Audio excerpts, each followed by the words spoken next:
Huawei's technology is also helping to flesh out the company's ambition in the auto market. Solutions Business Department was founded in 2019, which means it's only been around for 2 years. But we set up a lab on auto connectivity back in 2012. So this year, we can commercialize auto parts we have developed and install them on cars. Our development is very fast, with solutions ranging from intelligent driving, battery, to vehicle cloud and connectivity. We work with auto brands to develop their vehicles, including a car jointly released with the BAIC under the ArcFox brand, and future car products in collaboration with the Chang'an Automobile and the GAC Group. We hope to integrate China's supply chain resources into our business.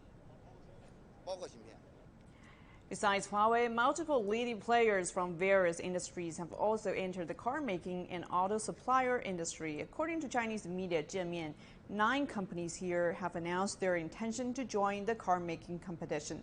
3 of them are internet giants, 2 are from the electronics industry, while the rest are from China's property, video, and home appliance sectors. Among the various auto categories, new energy vehicles with a smart driving system was the most popular. Most of the products are aimed at middle to high-end customers.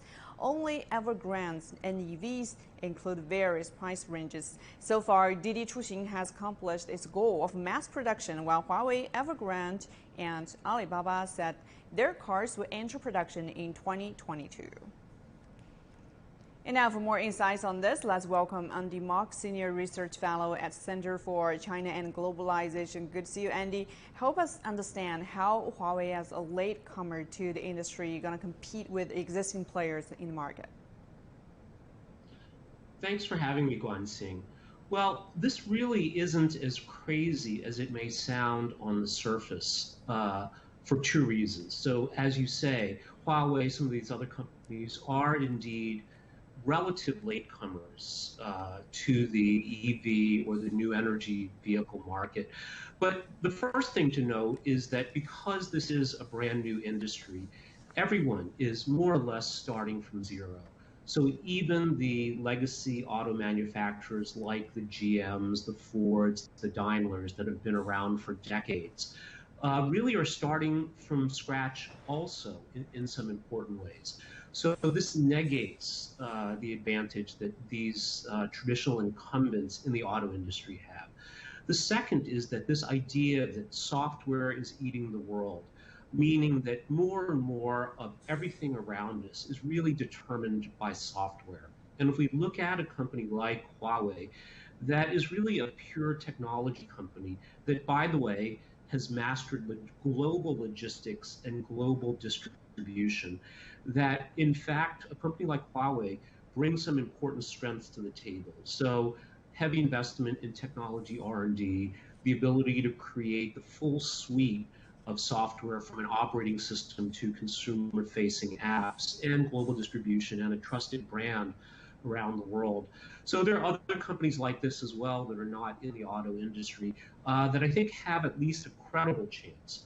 One other quick thing I want to add too is that China's role in the mix, and China's government is unique in the ability to engineer these massive changes, whether we're looking at high-speed rail or effective response to a public health crisis like COVID-19, that this is a strategic initiative for China. So the government is putting its full weight and resources behind this and is, I think, agnostic about which company wins. And this gives, again, many companies a good shot at this market.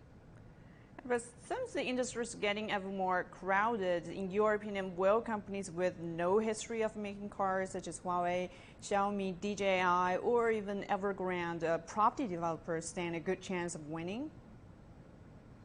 Yeah, so I think, again, if we look at what are the real core competencies of winning in the EV market, I think software technology competency is pretty high up on that list.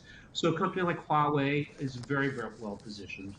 A real estate company maybe a little bit less so. So I think for me, there's a little bit more of a question mark there. But certainly companies like Huawei, like Xiaomi, that have strong technology roots, certainly I think have a credible shot. The other piece I would add too is brand and access to the consumer.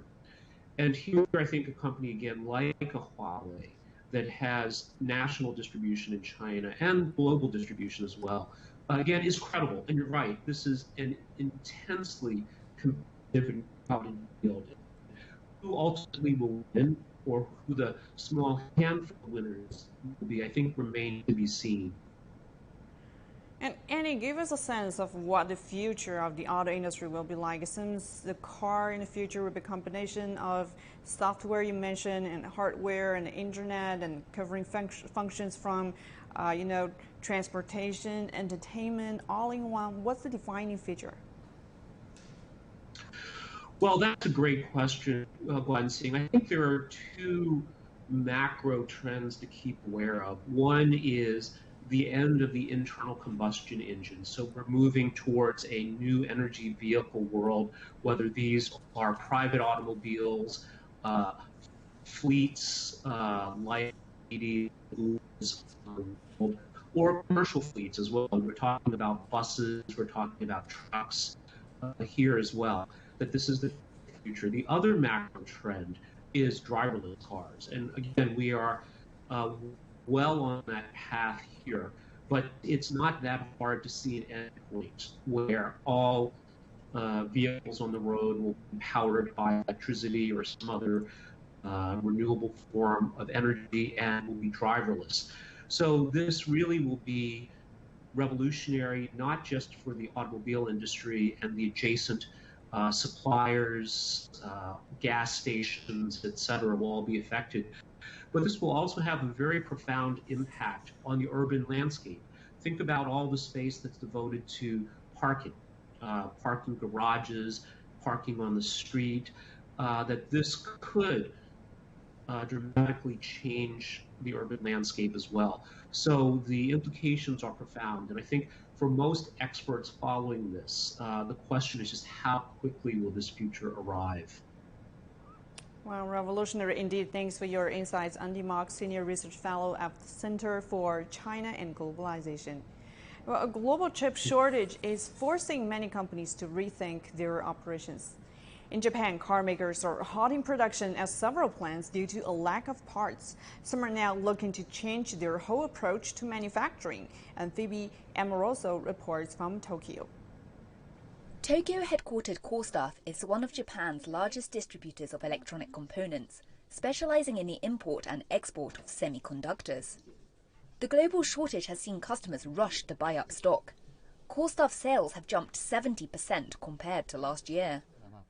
In a panic like this, customers always order double or triple quantities. In order to hedge risk, there's temporary demand. The company sells all kinds of electronic parts online, including parts for cars.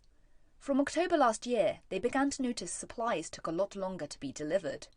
The company's CEO put the shortage down to the US-China trade war, followed by the coronavirus pandemic disrupting the supply chain and initially causing a dip in demand. As society started to get back to normal, the demand, not only from Japan but also worldwide, gradually went up again. So while chip manufacturers were lowering their capacity, the demand suddenly increased. But while it has been good news for semiconductor traders, the shortage is putting Japan's auto industry in a tight spot. In February, production levels at Honda and Subaru fell by more than 1/3 compared to the same period a year ago. Then in March, a fire at a plant belonging to Japanese chipmaker Renesas added to the pressure. The industry is moving towards EVs, which require many more chips. Experts say that this trend, alongside the current shortage, is making many manufacturers question the practices that have made them successful in the past. When it comes to Toyota's production style, they use the just-in-time system, in which they have the materials ready at the necessary locations at the necessary time. It's now possible that this will no longer be their strength in the future. Toyota has already been racing ahead. The car maker has begun stockpiling chips and revealed in February it had a 4-month stockpile. There's a bigger focus now on resiliency over efficiency. The shortage made us all realize how important the chip is in the industry today, and it will only increase in significance as the shift to EV progresses. And car makers that can't work out how to maintain supplies could find themselves stuck in a jam. Phoebe Amoroso, CGTN, Tokyo. And now we're heading for a short break. Still to come on the program. Chinese officials dealt with almost 20,000 IP infringement in 2020. The full story in a bit.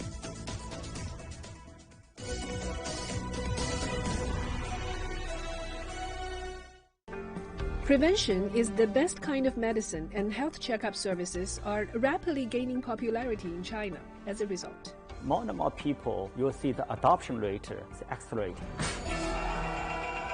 Listed on NASDAQ in 2014, but why did Icon bid to privatize just 1 year later? For this check-up business, mostly actually it's Asia business model. This kind of concept, do annual comprehensive checkup, mostly happen in Asia. A dropout from Harvard University in the 1990s, why such a bold move? The reason I decided to leave Harvard because at that time, internet started to booming in China. So I came back with Chao Zhang. He's the founder of Sohu.com. Meet Zhang Ligang, founder and CEO of Icon Healthcare Group. Only on BizTalk, only on CGTN.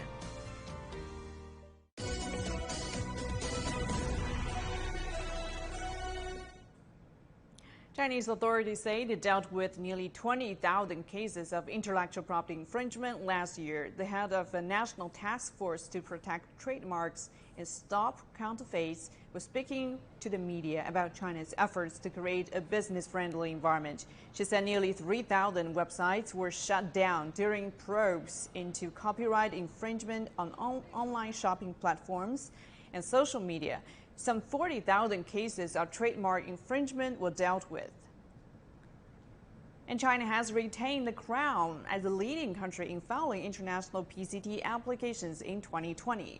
Latest data from the World Intellectual Property Office showed international PCT applications that includes the filing for patents, trademarks, and industrial designs grew 4% last year to nearly 300,000. And China topped the list with nearly 70,000 filings, or a quarter of total applications, followed by the United States and Japan.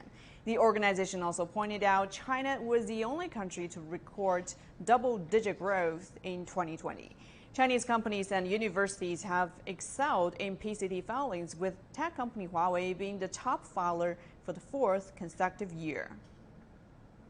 The Director General of World Intellectual Property Organization said China has made great achievements in protecting and applying intellectual property rights. He also emphasized the importance for SMEs to leverage IP to improve their competitive edge. Take a listen. Over the last 41 years, China has made immense progress, immense achievements in the area of IP, in developing its IP ecosystem. So China has really tremendously and in a very systematic way, in a very comprehensive way, improve its IP ecosystem, improve its innovation ecosystem. It understands IP from a strategic angle. It looks at IP from a very comprehensive angle. And I think that China is not just looking at IP protection. China is also looking at IP commercialization. China is looking at IP collateralization, looking at IP as a new asset class, which you can use to finance growth of companies, looking at IP not just from a protection angle, but also looking at IP from a utilization angle. And how can IP transform the lives of people? How can a good idea really make the lives of people better? When we look at the pandemic and we look at what we need to do to recover from the pandemic, we realize that SMEs and small and medium enterprises are the backbone of the economy in many parts of the world. Around the world, collectively, SMEs are 90% of companies in the world. They are 70% of all employment, and they are almost half of the world's economy. And if SMEs are not using IP to take their ideas to the market, then there's a huge part of the economy that will not be able to help participate in the recovery of the economy. And our own Xiaocheng looks at how technology like blockchain is used to boost IP rights protection. Blockchain, better known in fintech, is also being used today to track the progress of goods in the supply chain. Simply put, blockchain is a form of distributed ledger technology which creates a secure and transparent record of every transaction and reports the transaction to everyone on the blockchain platform. We're basically computers around the world connected by the blockchain. That puts it in a sweet spot for intellectual property protection. How does it work? Blockchain technology can create a unique set of data for an unregistered design or copyright, creating a permanent and transparent record around the creation and transaction of an IP right. Chinese tech giant Tencent expects the use of blockchain in IPR protection to take off, as the company announced its own blockchain copyright solution. 我们是做版权的全生命周期的这个流转。CGTN by Tencent protects IP rights throughout their life cycles. For example, when a copyrighted work comes out, we first conduct its deposit confirmation on the blockchain. At the same time, we will help the IP rights owner monitor the entire process of the content distribution, circulation, transaction, and future copyrighted authorization with the trackable data available. So how big is the market for blockchain-based IP protection in the digital era? By 2020, the copyright industry was worth more than 1 trillion yuan. We estimate copyright protection in the internet industry alone may exceed 10 billion yuan, or around 1% of total market. And the technology can also protect other rights. 第二个是知性链重点去关注的领域，叫做金融存证领域。We will also put Zhixin into use of the financial deposit certificate. We are now working with the China Construction Bank, providing blockchain-based transaction records for loans to reduce defaults or repayment delays. We will keep the record of every transaction from borrower, so if a legal dispute happens in the case of bad loans or defaults, the bank will have transparent and detailed records to prove its case. Outside fintech and internet sectors, its use is likely to expand significantly in all kinds of rights protection and management.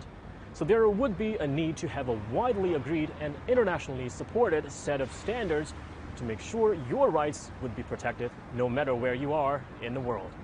Xia Cheng, CGTN, Beijing. And now we're heading for another short break. Still to come on the program. The UK looks towards green electricity as part of the country's ambitious plan to cut its carbon emissions.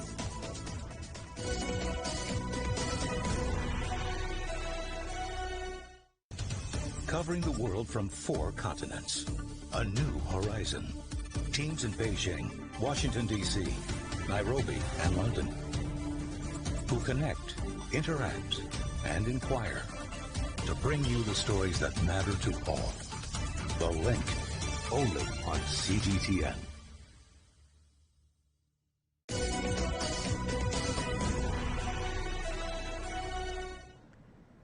And now turning to Europe, original stocks were largely flat today as losses in automakers countered gains in miners, and investors are also bracing for a busy week of corporate earnings and economic data.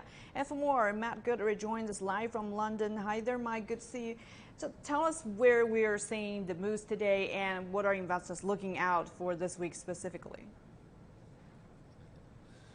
Well, it's one of those days where investors are just hunkering down, Guan-Xin. They're waiting for a slew of earnings and economic data to give them a real sense of direction. We'll have earnings reports from UK banks, oil majors and healthcare companies this week. And while we expect to see some pretty strong numbers, the rising COVID emergency in India certainly isn't helping confidence. And it's not great in Europe either, I have to say. We're seeing a rise in cases in France and Germany in particular. And for Germany, at least, that's giving businesses a dose of the jitters. Today, data showing business morale improved by less than expected in April. Later in the week, we'll have consumer confidence, unemployment and the latest set of GDP numbers to mull over. As for today, well, we're seeing some pretty strong gains in the travel and tourism sector. The European Union is planning to allow Americans to travel to Europe this summer. So airlines, including British Airways owner IAG and Lufthansa, both surged, while Playmaker Airbus also took wing on hopes of a revival in travel demand. So a pretty muted start to what promises to be a very busy week indeed here in Europe, and investors will be watching to see what happens in India as it battles this ferocious COVID outbreak. Matt, like what happens elsewhere, car makers across Europe are also facing disruption and planned closures because of a global shortage of computer chips. In the UK, 2 Rolls-Royce factories are halting output from today until the situation is resolved. So tell us more about what's causing this global shortage and how long do the car makers think this is going to last? Well, it seems that disruptions to supply chains because of the coronavirus isn't helping at all. Add to that a surge in demand for smartphones and other devices for lockdown populations, and well, chip makers are finding themselves rather overwhelmed, it would seem. So from today, 2 Jaguar Land Rover factories here in the UK are halting production for an unspecified duration. And just this morning, Volkswagen shares slipped after the Financial Times reported the company is warning managers to prepare for disruptions. Others, like Mercedes, are also stopping production at 2 of its plants in Germany. VW, they say the lack of supply could last for several months. Others have said it could continue for the rest of the year, would you believe it? Certainly the last thing that car makers need right now. Of course, sales have been hammered over the last year because of, you guessed it, COVID. And we're only actually just beginning to recover, especially at the top end, thanks to booming demand from China. Now it seems, though, despite that demand, an awful lot of prospective buyers are facing disappointment. Well, thanks for all that information, Matt Goodrick, live for us out of London. Meanwhile, UK has committed to cut its greenhouse gas emissions by almost 80% in 2035 compared to 1990 levels. Many are concerned about their aviation or driving footprint, but the culprit might just be closer to home. And Julia Mann explains. If you live in a house like this, you're likely part of the problem. Yeah, a lot of people have no idea. They think about their flying, maybe they're eating meat, maybe they think about their car, but very few people think about emissions from their home. 85% of UK homes are run on gas boilers, contributing around 15% to the total CO2 emissions generated in the UK. The government set a target of 600,000 electric heat pumps to be installed each year by 2028. But at the current rate, it will take at least 700 years to decarbonise the housing stock and get to net zero emissions. You know, the UK has some of the leakiest homes in Europe, very inefficient, and reducing consumption by insulating buildings, installing better windows, that's the first step. And then to take advantage of the much greener electricity that we have in the UK, which means to switch from currently mainly using gas boilers to a technology called heat pumps. For decades, Sweden, Norway and Finland have been electrifying their heating using renewable energy which has lower emissions. But replacing gas boilers with electric is an enormous and expensive task. Plus, you need larger radiators and pipes. So some manufacturers have hit on hydrogen for a cleaner, greener home heating future. We have this wonderful gas infrastructure in the UK.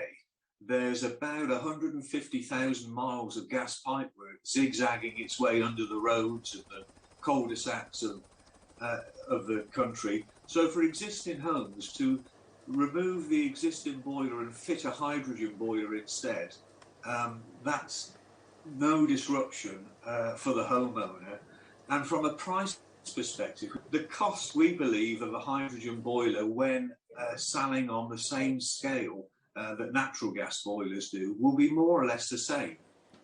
Gas boilers in new build homes in the UK will be banned by 2025 and could be phased out entirely by the mid-2030s. But a greener replacement unit could run into the thousands of dollars when this gas boiler works just fine, quite like the 23 million others up and down the country. Ask people how likely they're going to be to switch to low carbon heating the next time they change their boiler. Very few people indeed are prepared to make that change. So we have a huge mountain to climb, but the debate is picking up, the next frontier of decarbonising the economy. But while policymakers' new climate targets spell out why and when they want change, they're still hazy on how, and if the taxpayer, consumer or industry is going to pay for it. Juliet Mann, CGTN, London. And before we go, let's check in with our team in London and CGTN Europe's Jamie Owen for a preview of Global Business Europe at 16 GMT. Hi there, Jamie. What do you have for us? Hi, welcome to London. Coming up on Global Business Europe, the EU has launched legal action against AstraZeneca. Brussels says the pharmaceutical giant has failed to honour its contract for the supply of coronavirus vaccines. Much of the continent is currently in the middle of a third wave of the pandemic. We'll tell you all about it. Also on the show, countries across the world are sending emergency supplies to India after hospitals warn of critically low supplies of oxygen, while infection numbers have now risen to record highs for the 5th day in a row. We'll be reporting on that from India and from the UK and the Indian-UK community. All that and more in Global Business Europe. See you later. Back to you. Well, thanks, Jimmy Owen, for the update. And that would do it for this edition of Global Business here on CGTN. Thanks for being with us. Bye for now.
This is CGTN, China Global Television Network.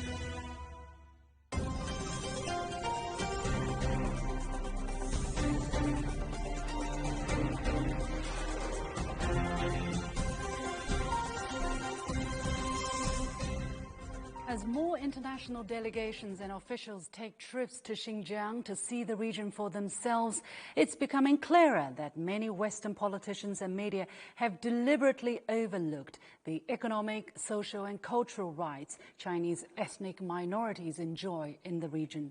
The first-hand experience in Xinjiang among foreign diplomats have shed new light on the ongoing topic. Welcome to this special edition of The Point with me, Liu Xin, coming to you from Beijing.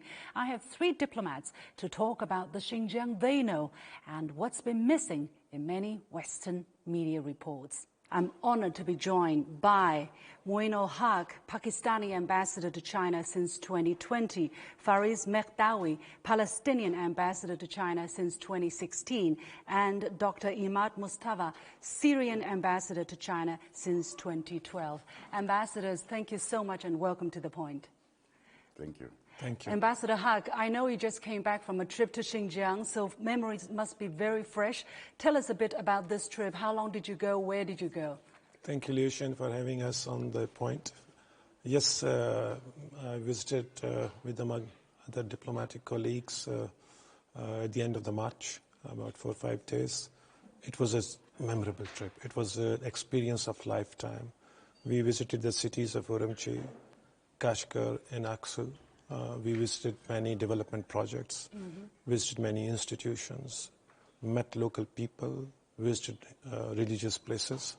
So one could see the miraculous transformation that has taken place in this region, beautiful region. The focus on cultural, religious harmony, and most importantly for me, what is important was that everything which was taking place was people-centric. What do you mean by that, people-centric? I mean, if you look at the development work or setting up of industries, focus on agriculture, development projects like drinking water, forestation, these were all to provide employment, poverty alleviation, much focus on education and health. So this is all about people. So that's why I say that's the policy of the Chinese government and the local government was focused on this. And in fact, I think the 70% of the local budget is spent on education, on health, on creating jobs. Ambassador Megdawi, you were there also, but last year, end of last year, I understand. Tell us a bit about your trip. Who was the organizer? How long did it last? And where did you go mostly?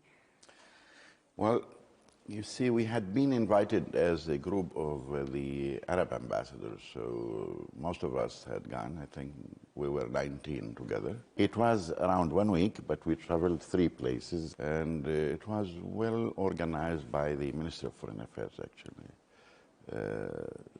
And we have been accompanied by a special envoy who was with us all the time, and it was planned in such a way that we could have an overall spectrum over the socio-economic and also meeting with government people to discuss actually what's happening over there and try to find first-hand, information about what's happening.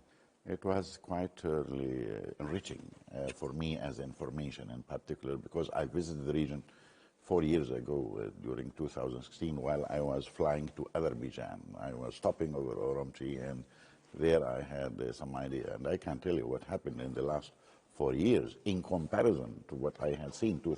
It's really incredible. I mean, in the term of the infrastructure, the quality of life, and I can tell you frankly, even when you look at the people, you see how much happy they are compared. So there is something happening. There is a huge work is happening in the region. For example, I was visiting in Aksu some of the houses, which they are newly built actually, and they look like villas in a way. I thought this is really for peasants, quite impressive. And the man was hosting us in his house, and they have those kind of traditions which they insist too much on the guests. They're very hospitable. Very hospitable, and they would, they will push you more than one time. If you just walk in their home when they're eating, they say, "Come and join us," whether or not you're They invited. will tell you should eat, and you feel, just to show the generosity, and they are very generous. Yeah. Ambassador Mustafa, let me ask you, I understand you haven't been to Xinjiang, but you have been in China since 2012. What happened? How come you haven't made the trip yet? I'm just being unfortunate, but I have to go there. My colleague ambassadors who've been there told me impressive things about Xinjiang, and I believe sooner rather than later I will be there visiting Xinjiang. How do you find out your information about Xinjiang then? Well, there are, as you know, 2 sides to the story. The true story and how the Western powers present this story to the world media. And because I am so much trained and so have practiced a lot regarding the misinformation and the disinformation that the Western media propagate non-stop through its history, I am used to checking the facts and verifying whatever they say, and also I listen to the story as it comes from here, from China, from my fellow ambassadors, my colleagues who visited Xinjiang, from also some Xinjiang people that I happen to know who live here in Beijing, and from my colleagues at the Chinese academies and universities who tell me a very different story. And I think any person with a pinch of salt in his brain would understand how things are being distorted regarding the Western narrative about Xinjiang. Some people would say, having heard what you said, they would say, look, you are only there for a few days and these trips are arranged. You know, the people are already told probably what to say, what to tell to the foreign guests, so they might not be truly telling what they think, what they believe. Ambassadors, how do you feel that although the trip was short, although you were shown places, you were able still to get a glimpse of at least what people really feel like? Absolutely. I think, of course, the visit is organized, and it has to be organized. There's so many ambassadors and diplomats are going. But you cannot hide the pulse of the society.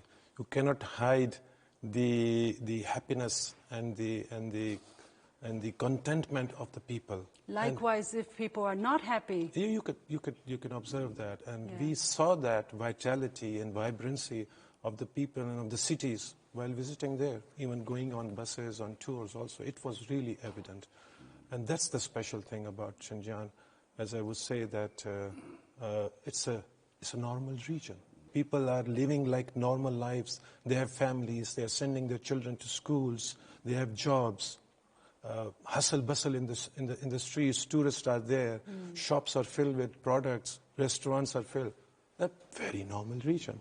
I didn't see anything which you read in media, those distorted facts. Seeing is believing. Ambassador Mehdawi? So this is a staged visit that in which it has been well prepared so that to give us a very good impression.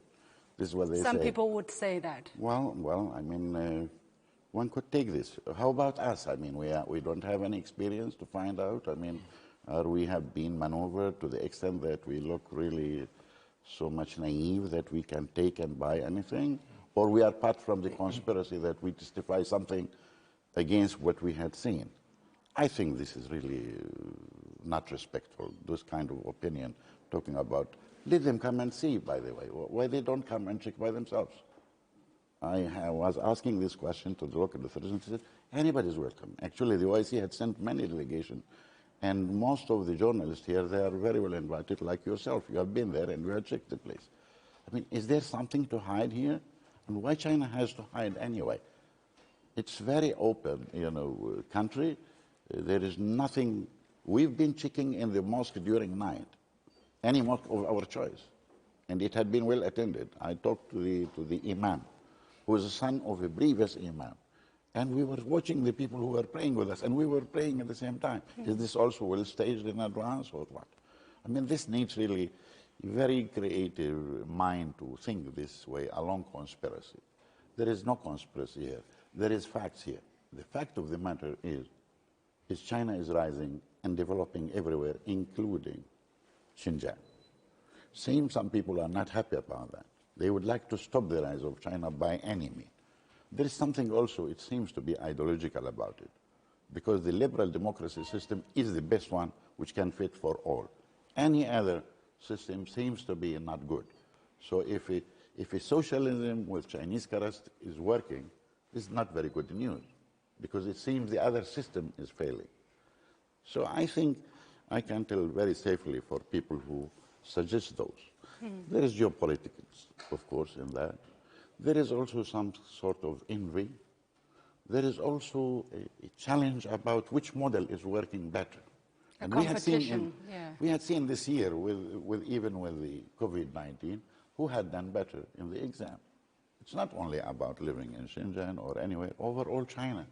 We talk about 90,000 cases, while they are talking about, 25 million cases with 500,000 deaths and the others. So I think it's not about Xinjiang. It's not about human rights. It's not about all these things. It's about a geopolitical challenge with China. Still, let's talk about how they managed to achieve to come this way in Xinjiang, because it has been, as has been documented, has been shown to the public. There's been thousands of terrorist attacks since the 1990s, and the July 5th terrorist attack was extremely bad. That's why very serious, very important measures were taken to combat terrorism and separatism and extremism. So when you were there, ambassadors, did you ask the people, did you find out exactly what measures were taken to bring things the way they are so that, people are indeed peaceful and happy and able to focus on their lives instead of being afraid anymore. Yes, you are right. The region has suffered with this triple menace of separatism, extremism, and terrorism, and we can relate to their sufferings and pain because we in Pakistan also suffered for the last many decades this triple menace in our country, losing thousands and thousands of innocent lives, restriction to public property, and of course, the peace was disturbed, the development process was affected. The same thing happened in Xinjiang. So this is not easy for any government to tackle with such challenges. But I would say that Chinese government took two things. I think the one was to, of course, eradicating with force. That has to be done. There are hardcore people, terrorists, who have to be tackled with force. And second was development. I think that the path that the Chinese government took was really had changed the landscape of the people, and realized them that they were on the wrong path. Because we met, as Ambassador of Palestine was saying, that we were able to meet families, local families. We went to a family. I was really impressed by the gentleman who had been an extremist, who admitted that. He said that I was on a wrong path. And then he was, of course, was given this training, and he was taught about constitution, law, how to be a responsible citizen. And now he's living a very peaceful life with his family, very proud. He has a very decent job. His house was, of course, subsidized, a beautiful house in a village where there were 5,000 of such houses and so many families living. And his children now are studying. You can't hide that. You can't hide that. Yeah. I mean, as you mentioned, he was so hospitable, so happy to receive us in his house. And his children are studying in very good universities, and he has hopes and aspirations for the children. He wants one to become a doctor, one a lawyer, one to go to he has 3 kids, one to go to join police service. So there he has those aspirations. And that was, I think, what the Chinese government have done while facing these challenges and helping people to come back to life and be a responsible citizen of this society. Ambassador Mustafa, your country also suffered very terribly because of terrorism. How do you look at the way how China has tried to handle, to prevent especially terrorism? Look, China has suffered from certain terrorist elements coming from the Xinjiang province. And now it's doing, as my colleague ambassadors have said, a fantastic job in addressing this issue. Fighting terrorism on the one hand and building the Xinjiang economy and society on sound and healthy basis on the other hand. No other country in the world has suffered from exactly those terrorist groups coming from Xinjiang as Syria has suffered. In the past 10 years, at least 5,000 to 6,000 Xinjiang fighters came to Syria to fight against the Syrian people and the Syrian government. That was far beyond what one can expect. We are not enemies to the Xinjiang people, of course. Actually, we have great traditions and cultural relations with them. Those were elements that were brainwashed to become extreme terrorists, radicals. And they wreaked havoc in China, and they wreaked extremely far more havoc in Syria. And because we suffered from these groups, we, more than any other country in the world, understand and support the Chinese government's efforts to address the issue of radicalism and extremism in the Xinjiang province. What China is doing is the right thing. China, had America suffered from these guys, they would have done what they would have done in Afghanistan and other places. They would have gone and carpet bombed the Xinjiang province if America had suffered from these people. But Chinese government, with its wisdom and with its right approach to the issues, addressed the core issue. It's about development. It's about human growth, human development in the Xinjiang province.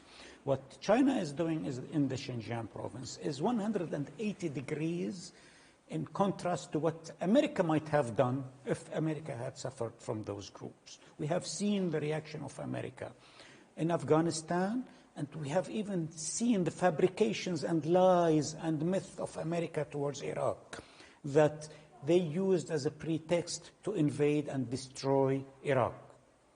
What did the Chinese government do when it faced some terrorist attacks from the Xinjiang province?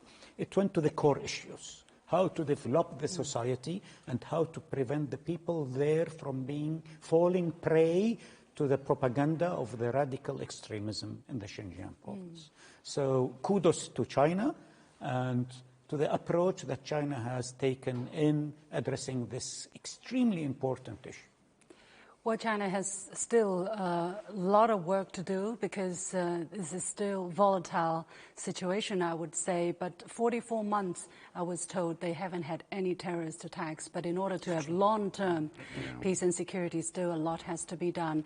Ambassador Merdawi, from your understanding to China's way of fighting terrorism and what you observed on the ground, what are your thoughts? How do you think China came to realize this, at least temporary peace? What I had seen that the approach of the government actually is focusing into addressing the security side by, of course, intelligence and all other means, like every other country. And the other side of it is actually systematically into offering development. And that's really where, the poverty produced that type of terrorism. When you are in despair, when you have hopelessness and all these type of things, that might arise. Education. I think this part has been well addressed. I had seen the development, the growth, the employment, the income, the standard of living is quite clear for anybody. The third part, which we say, opening up the minds and the people. And I had seen very positive, really, in their approach. I mean, opening up. And in the cultural sense, the cultural activities there is going almost every day. What about the relationship between different ethnic groups? Because one of the complexity of Xinjiang is that it's a place where different culture, different beliefs, different customs merge.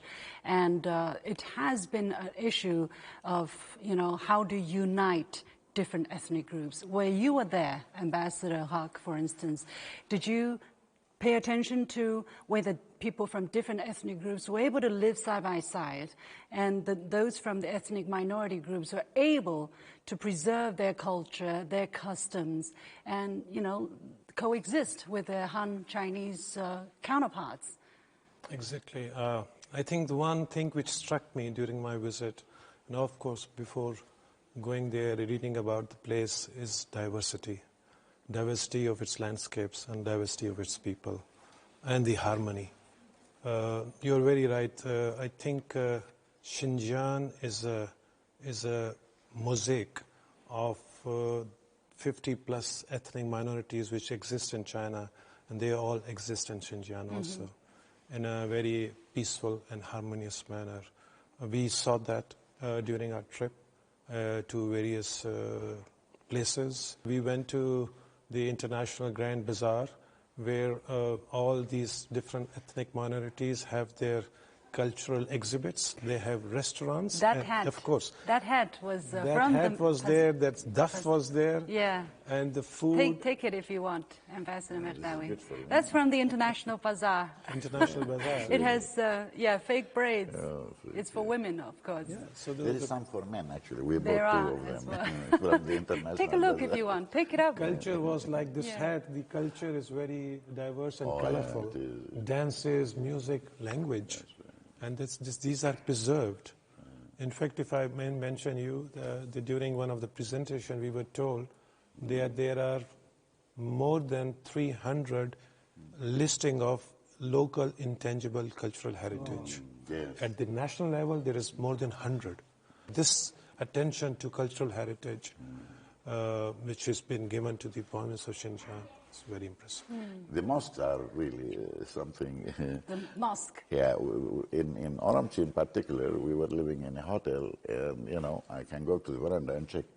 Wherever you look, there are mosques. In one crossing, there is 5 mosques actually in the same neighborhood. I mean, too much. I mean, in a sense, you know. And I was too much asking in a about sense. no, too many actually. Too many in a sense. You know, the average I had learned the average of mosques, if you have to calculate it all, it's something like 2,000 inhabitants for one mosque. This ratio we don't have it even in our country. It's not available anywhere. Of course, those mosques had been built a long time ago, which have been very well maintained. We had seen even some mosques equipped with LEDs and air conditioning, and even when you go inside the mosque, you will find those protective, you know, stuff, especially with COVID. Yes. Well carpeted, actually, well served. And when we were asking actually the imams, they rarely have any complaints about that it's accessible the whole day and night, actually. And some of them are actually modern also. We had been visiting some mosques which they are newly built, actually, during the last 4 or 5 years. Especially if you remember, if you have been to this Islamic center in Urumqi, which was built very recently, and where I think you went and many students were studying Quran and Hadith. Yes. The mosque next to it is a beautiful mosque. This is very big complex, actually. Very big complex. Huge. It looks, I thought it's university, actually, at the beginning, because it is huge, really, and it will, it's also, it runs from primary up to the college. Yeah.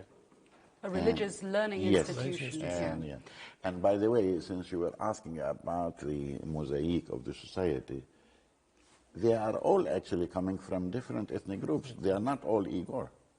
Yeah. Some of them are Tajik, Uyghur. some of them are Uzbek, and some of them actually, well, I don't know by face, but you can see, I mean, the composition of the class is reflective of many ethnic groups. It's not all Uyghur.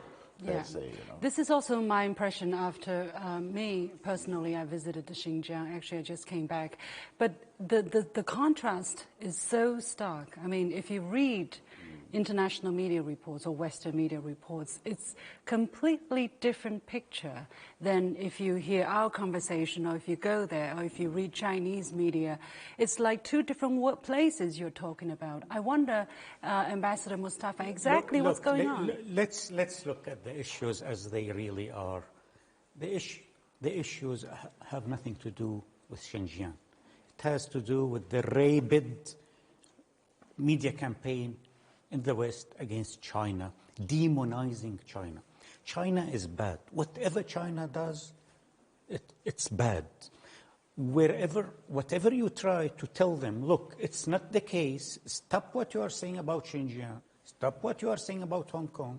Stop what you are saying about a very long list of things. They don't care. They don't want to know. It's not about the reality. It's about their perception of the reality and how they would like to portray it to the world, to their own audience. Ambassador Mahdawi has touched on it. The success of China is unbearable to the Western powers. For ages, for decades, they were claiming that the only model that is successful and works in the world is their model of governance, of a political system. So the question is, what can we do? I mean, from the Chinese perspective, from Xinjiang's perspective, what to do? Continue what you are doing. Don't listen to them. Move forward. Continue building and developing their infrastructure. Continue building and developing the human being there. As the ambassadors, my colleagues have said, it's centered on the human being in Xinjiang, and whether we are comfortable with this or not, you have to accept that the West will never say the truth about what's going on in Xinjiang. Ambassador Haq, what's your advice, let's say, having seen Xinjiang, having been in China? I agree with Ambassador Imad that China has to stay the course, continue this development path, continue opening up, continue to reform, continue your people-centric approach. Honestly, Xinjiang is not an issue. It's a beautiful, ancient land of diverse people who feel, who have hopes, who have inspirations. So don't look at Xinjiang as an issue. Don't be defensive. Don't be reactionary. Don't be defensive. Don't be defensive. Ambassador Mahdawi? Well, I mean, I mean, the ambassador had covered almost everything. What I can say only, well, history did not end. I mean, this is what Mr. Fukuyama was trying to say. It seems the history is still open. And there are also room for success stories, not only the liberal democracy, not only the West. As their Excellency said, stay the course. Okay. There is good work happening over. China is not doing it to please, by the way, anybody except the Chinese themselves. Yeah. And that's the most important part. Yes. Finally, I brought this from Xinjiang. It's a traditional instrument. It's on sale. I thought this it was. This is an Arabic, by the way. It's Arabic? Yeah. I don't know how to do this. What do you mean? Does anybody know how to do this? I think it's called duff.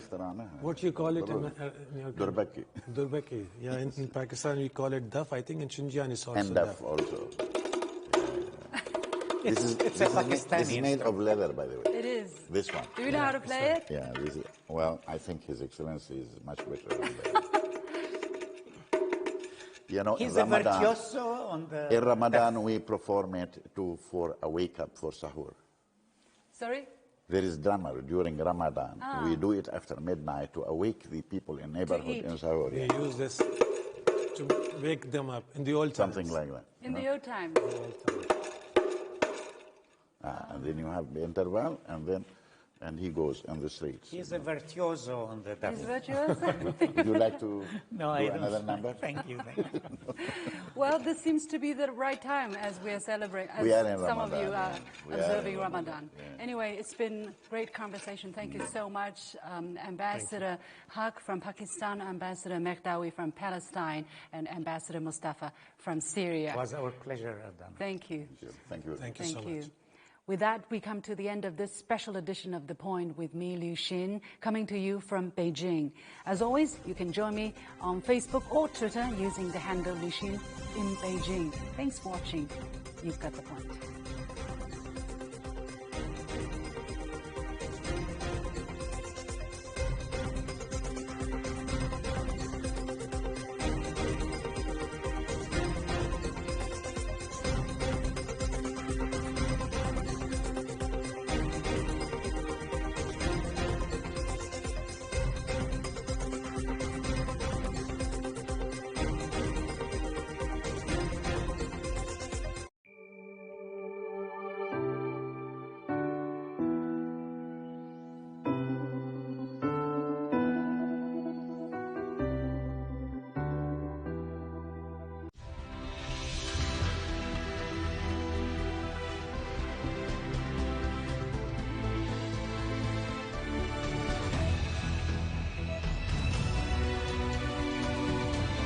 This is CGTN, China Global Television Network.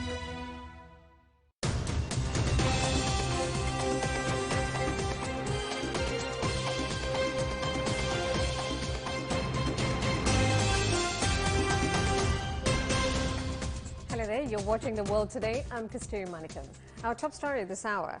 Chinese President Xi Jinping continues his visit to the Guangxi-Zhuang Autonomous Region in the south of China. On Monday, he was in the city of Luzhou visiting an engineering company and local food producers. He was seeking to learn more about reform and innovation and the modernization of manufacturing in the city. Luzhou is the second largest city in Guangxi and its main industrial and transportation center. The World Health Organization is reviewing 2 Chinese coronavirus vaccines for emergency use licensing. Vaccine candidates from Sinopharm and Sinovac Biotech are now in the final stages of the WHO's emergency use list review. A final decision is expected this week. If approved, the vaccines will enter the COVAX facility. This is a WHO-led initiative aimed at providing equal access to vaccines for low and middle-income countries. The European Union has launched a legal action against AstraZeneca for breach of contract in supplying vaccines. The company says the lawsuit is without merit, and it says it will defend itself strongly in court. Under the contract, the company committed to deliver 180 million doses in the second quarter of this year. But in March, the company said it could only provide 70 million. Countries are sending medical supplies to India as it battles a severe coronavirus wave, inundating hospitals and pushing crematoriums to work at capacity. Ravinder Bawa has more from Delhi.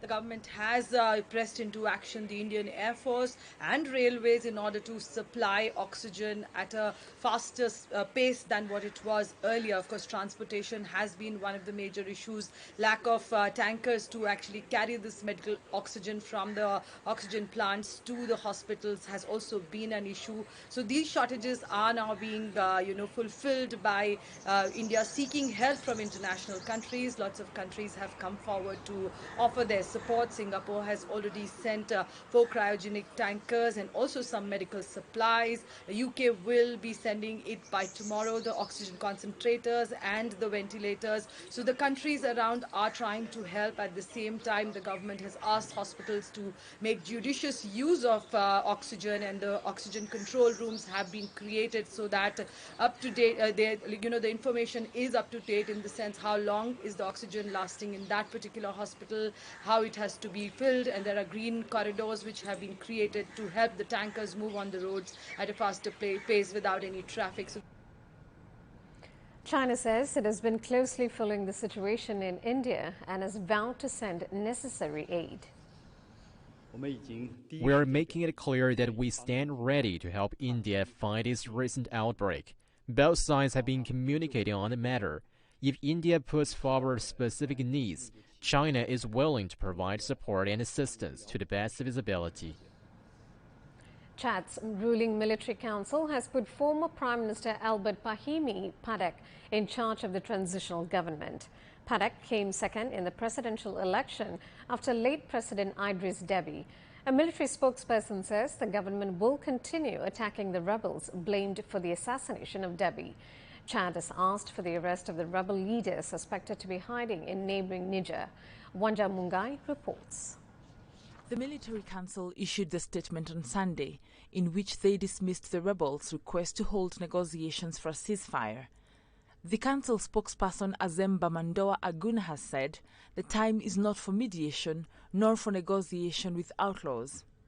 This comes after a 2-week-long confrontation between the military and the rebels that led to the killing of the country's president Idris Deby. The rebels had closed in on the capital Jamena on election day, coming as close as 200 kilometers. They wanted to end Daby's 30-year rule. Deby had just won his 6th presidential term in mid-April. The transition government led by the late president's son, Mahamat Idris Deby, is also appealing to Niger to arrest rebels hiding there. The council is acting as a transition government for 18 months to see the country through elections for a civilian president. However, the rebels' outfit known as Front for Change and Concord in Chad is opposed to the new council, calling it a coup. The African Union and Chadian opposition politicians are in favor of a civilian military rule that will see a civilian president and a military vice president or prime minister. In the meantime, Niger's President Mohamed Bazoum and Mauritanian President Mohamed Ould Ghazouani are acting as the African Union's mediators in Chad. Wanjamungai, CGTN. Monday, that's today, is World Intellectual Property Day, and Chinese authorities have published a report saying China has strengthened the protection of intellectual property rights and improved the business environment. Dai Kai has more. China says it made solid progress in intellectual property rights in the business environment in 2020, during a year that was marked by rising protectionism and unilateralism, a sluggish world economy, and dramatically shrinking international trade and investment. Officials say that's a result of continuing efforts in legal guarantees and law enforcement. There is always room for further improvement of the business environment. Market supervisors will continue to create an environment with fewer restrictions on market access, fair and orderly market competition, and secure consumption in order to accelerate the construction of a high-standard market system. The report also outlines international cooperation in tackling trademark infringement and counterfeiting. These include the signing of the China-EU Agreement on Geographical Indications and the Regional Comprehensive Economic Partnership Agreement. China's persistence in protecting intellectual property rights and optimizing the business environment has been recognized by the international community. According to the Global Innovation Index 2020 released by the World Intellectual Property Organization, China ranks 14th and is the only middle-income economy in the top 30. We will continue our efforts and strive to build an international highland of business environment and innovation. Authorities say the growing number of market entities bursting with vitality have presented new challenges to regulation and enforcement, making it necessary for China to further optimize its business environment and chart a new course to intellectual property rights protection. Dakai CGTN, Beijing. My colleague Liu Xin speaks with a few ambassadors who have visited Xinjiang. They shared their experiences with her.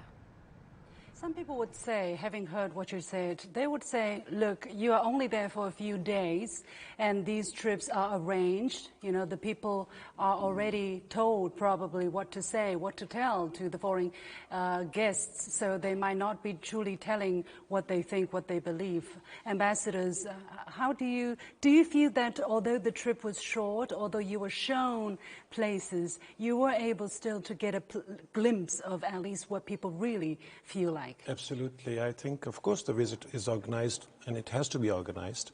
There's so many ambassadors and diplomats are going. But you cannot hide the pulse of the society.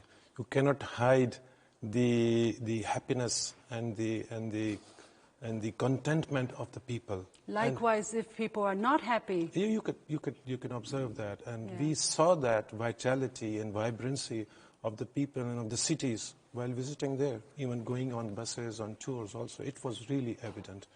And that's the special thing about Xinjiang, as I would say that it's a normal region. People are living like normal lives. They have families, they are sending their children to schools, they have jobs. Hustle bustle in the streets, tourists are there, shops are filled with products, restaurants are filled. A very normal region. I didn't see anything which you read in media, those distorted facts. Seeing is believing. Ambassador Mehdawi. So this is a staged visit that in which it has been well prepared so that to give us a very good impression.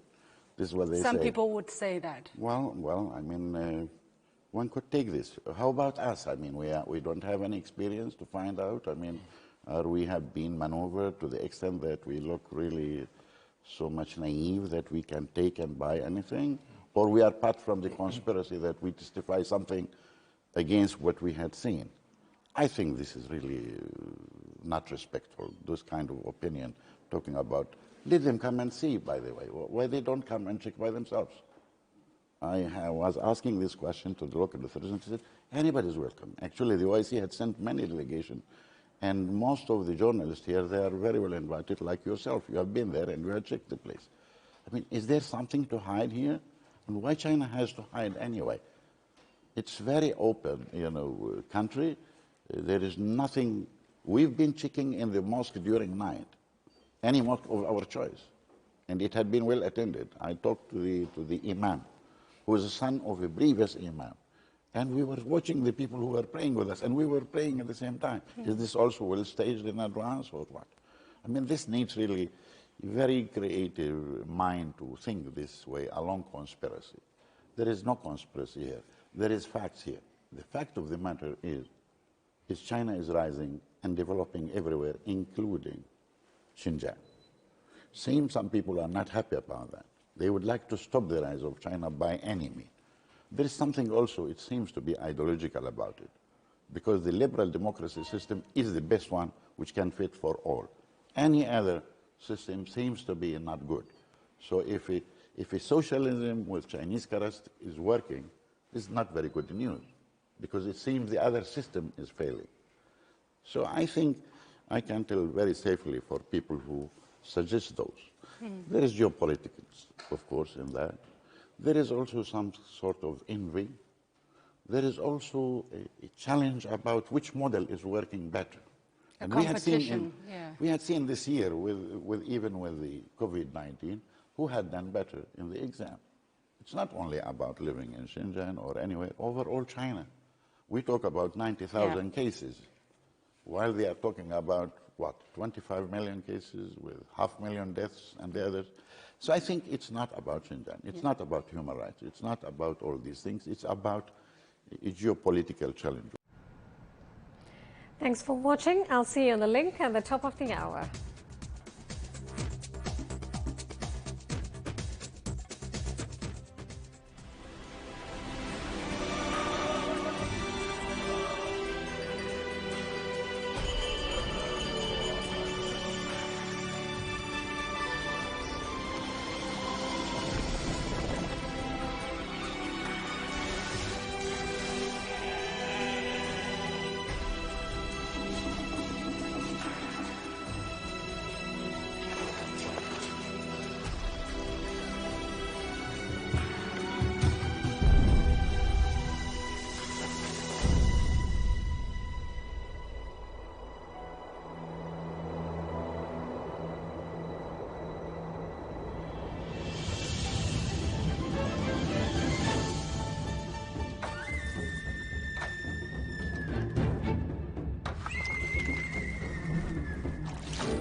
This is CGTN, China Global Television Network.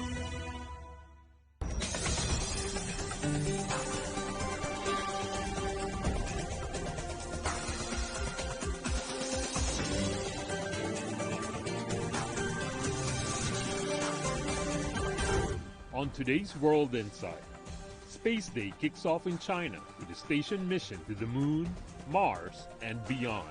The nation's airspace chief brings us up to speed. And China's new space mission to boldly go where no one has gone before. What will it take to accomplish it?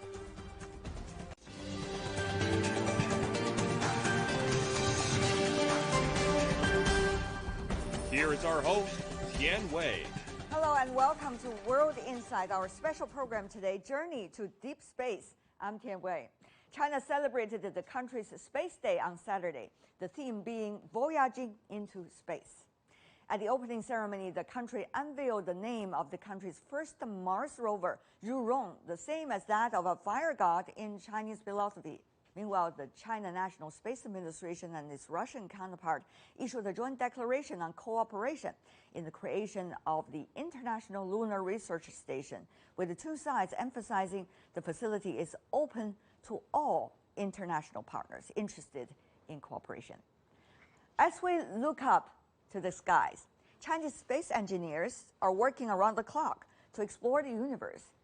Following its recent milestones in lunar exploration and the coming landing of China's Mars probe, The country has 11 scheduled launches for space station building in the next 2 years, including 4 manned missions and 4 cargo missions. Recently, I visited the Wenchang Spacecraft Launch Center in Hainan and met Zhou Chengyu, a space mission subsystem launch commander. Let's hear her story and how that is reflecting China's overall development in the outer space.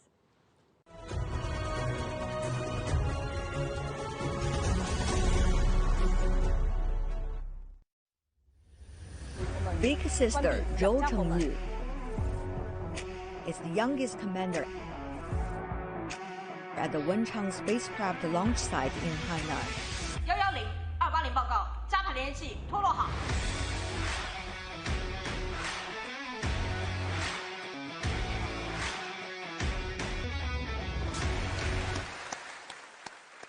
我从2018年进入中国文昌航天发射场，我先后参加了长5遥3火箭复飞、7甲遥1、5B遥1、长5遥4、长5遥5，还有就是长8。The 24-year-old woman was in charge of the rocket connector system of the Chang'e 5 mission, China's third successful moon landing in 7 years. 我轮换了好几个岗位，干过配机台、动力测控，还有动力舰上，然后最后还有连接器指挥。然后我觉得对我们一名普通的航天员来说，完成好自己的工作，努力学习航天知识。在操作的时候精细，不要让问题发生在自己的身上，这就是对我们这个航天事业负责。3、2、1，点火！点火！ From seeking answers to questions to the heavens on the red planet to samples gathered from the moon, China had a remarkable year in space. China now has carried out 39 launches so far in 2020. That's more launches than any other nation. For the first time since 2018, 39 launches completed compared with 34 from the US, 20 from Russia, and this feat was repeated in 2019. From navigation to communication and Earth observation satellites, space-related tech is slowly fitting pieces of a big puzzle about our place in space. Starting June last year, Hainan province has given full play to a free trade port policy and listed the Wenchang International Space City as one of the 11 key parks of the Hainan Free Trade Port. It's one of the 3 major science and technology cities covering sea, land, and air.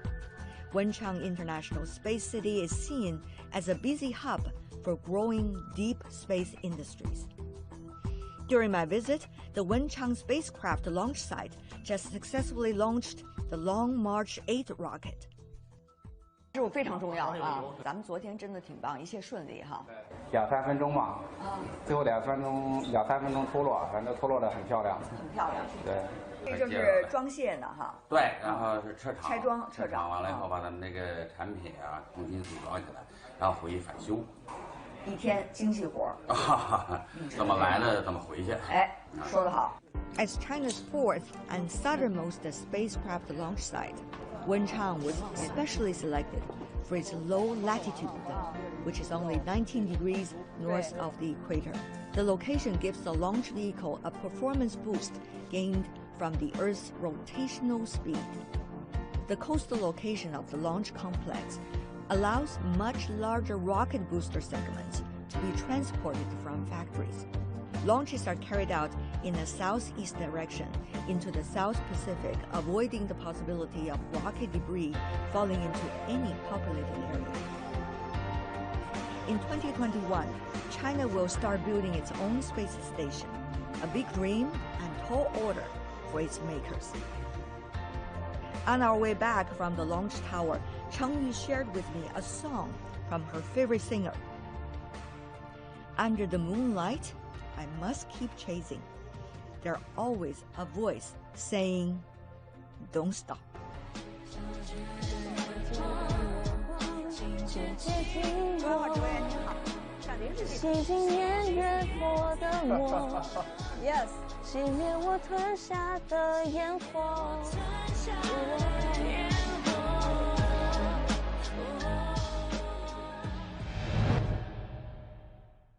The China Manned Space Agency said with space station nearly done, several space missions, including the launch of the station's core module, cargo replenishment, and a manned flight will be carried out one after another. No one knows the missions better than Bao Wei-ming, the Director of Science and Technology at the China Aerospace Science and Technology Corporation, who's also with the Chinese Academy of Sciences. Let's hear his thoughts on China's new space missions and what it will take to accomplish them. We understand that China and Russia are working together on the space station. So how should we understand this kind of cooperation? 今年我们将进入空间站的中国空间站的 This year, we are entering the launch phase of China's space station, which we also call the construction phase.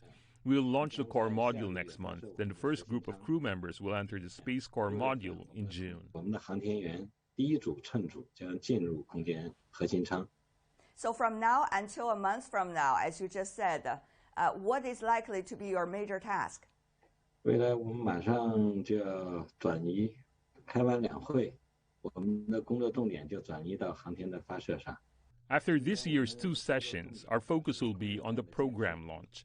Our major work is to build the space station. There will be 11 launches, 3 big launches including the core module, experimental module 1 and experimental module 2, and then to assemble them in space. Launches of 4 cargo and refueling craft to transport food and equipment to the space station. Also launches of 4 manned spacecraft to send 4 kinds of crew members to the space station. The construction of the whole space station may be completed next year. 这样的话，在明年可能将完成整个空间站的建设。 That sounds amazing. Among all of these work, which do you think will be the most challenging? 对我们来讲啊，空间站的建造是最关键的环节。 For us, building the space station is a vital and challenging task. After the launch of the core module and work of 2 crews, we are going to evaluate the operating condition of the core module in orbit. And after that, the 3rd crew will fly to the sky and build the space station. And then the experiment module 1 and experiment module 2 will be launched into space separately, assembled together under the command of the astronauts. This process is the most difficult. 在核心，在这个我们叫航天员的这个指挥下吧，统一把这个空间站在空间把它对接好，这个是挑战最大。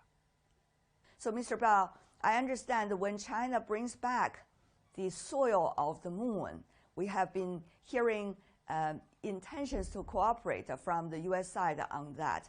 So, shall we understand that as long as China is making progress and big progress, there will be bigger opportunities for cooperation, even with the United States? 对，嫦娥5号采样返回以后，很多国家也提出来，要一起合作。实际上，我们 After the return of Chang'e 5, many countries want to work with us on the samples from the moon. China will do a study on the samples with other countries. Cooperation in space exploration is a policy in our country for a long time, and we will not change the principle. 这个原则可能还是不会变的，但是首先要满足，就是我们这个国家这个主要的一些研究任务吧。 But at first, we must meet the demand of main research tasks of our own. Meanwhile, there is an approval process for the lunar samples. The research plans proposed by each country can only be carried out after being recognized by experts and relevant departments. 那经过这个专家委员会的认定以后呢，就可以进行实施了。经过我们的部门、相关管理部门。I understand. Interesting. The other thing is about the Mars, the exploration of the Mars. Tianwen, how do you see its mission? How do you assess its performance? 我们的天文1号现在，按照我们中国的说法，就是还在路上。Tianwen-1 is still on the way. Orbiting, landing, and inspecting are all 3 steps in one go, completing them in one progress, which is China's Mars exploration plan. It is different from those of the United States, Russia, and Europe. The Mars exploration of these countries are separated in different programs. Orbiting, landing, and inspecting, and even sampling return are carried out separately. We basically combine all steps, and Xianwen-1 can do those jobs. 我们现在已经在环绕，那么下一步呢？可能我们说的在综合评估以后，在5月份。 Now the probe is orbiting Mars. After a comprehensive assessment in May or June, we will choose an opportunity to land it on Mars, and the rover will explore the surface. In the future, China will also collect samples and return them to Earth. So I think that China's Mars exploration is only 1/3 completed, and 2/3 of the mission is waiting for us. 中国的这次火星探测只完成了，我说的也就是1/3，还有2/3，还在这个工作和任务在等待着我们吧。We understand the U.S. and some of the others have been, of course, long having the dream of exploring the Mars, and they have already achieved something. So what they have achieved, what does that mean for China? How much inspirations and also, clues for future research directions would they provide to the Chinese scientists? 他们的美国包括其他国家的这个火星的探测。 The Mars exploration of the United States and other countries is very meaningful to us. The U.S. has accumulated rich experience in this area, and we can learn from it for our future study. Although there may be many differences in the details, I think the whole picture of their technical roots are very valuable for us. 但这方面可能细节的可能还有一些问题，但是宏观的，我觉得他们走的一些技术路线对我们是非常有参考价值的。The other thing is about what you recently suggested, Mr. Bao. China is working on the internet satellite and has been testing about it. Tell me more about that. 这个空间互联网和我们地面的这个互联网，应该说是功能和性能应该说是一样的。 The functions and performance of the spatial internet and the terrestrial internet are the same, just one in the sky and the other on the ground. The biggest advantage of spatial internet is that it can cover a wider area and can send interconnected information to any location in the world without relying on optical fibers. This is of great significance to the development of China's information industry. The dominance and autonomy of information is very important. We are now doing work to form our own spatial internet. The next step requires the overall planning and arrangement from the national level. 所以我们现在呢也正在做了这些方面的工作，也正在组建我们自己的空间互联网。这个空间资源是有限的。 The amount of space resources is limited. Viewed from a global perspective, it may be better for countries to work together to build a joint space internet. But due to various reasons, it is impossible to build just one network around the world now, but it is necessary for one country to build one network. As a large developing country, China has the responsibility to do this well and provide with better spatial information services. 我觉得我们也有责任把这方面事儿做好。We understand that during the Cold War, there was a lot of competition between the U.S. and the former Soviet Union on the outer space exploration. And now, of course, China and U.S. is at a critical juncture. Nobody knows where it is going, but people are asking the question whether China and U.S. is going to have a space race as they did between U.S. and Soviet Union. What is your take as a scientist? 中国现在发展空间的这个探索和空间的这个基础设施。 I think that China's current space exploration and space infrastructure are working for China's development, serving the entire society and even serving the world. Like our Beidou navigation, it serves the world. We do not want competition. We develop space infrastructure for economic development, economic security, and economic and social needs. 所以说，我觉得大家应该是本着一种就是平等、互利、共赢来开发这个太空。Everyone should explore space based on equality, mutual benefit, and win-win results. Space resources are the same as the CBD of a city. They are limited. China calls for the global development and use of limited resources. Let's not use the word competition, but the term win-win. Science knows no borders. We hope to explore, develop, and build space with more scientists in the world. 也希望能够和世界更多的科学家们，共同来探讨和开发和建设，这样的一个空间的这个基础设施。Thank you so much, Mr. Bao, for taking your time and talking to us. Really appreciate it.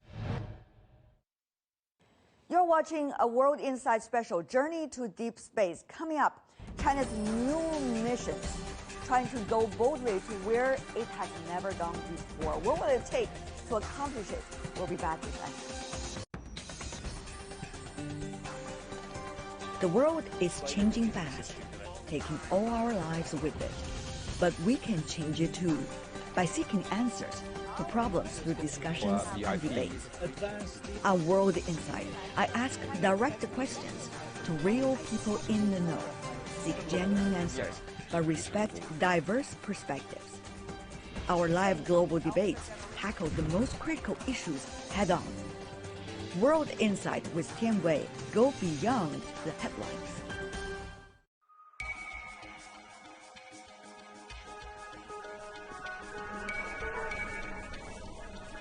You're watching breaking news on CGTN.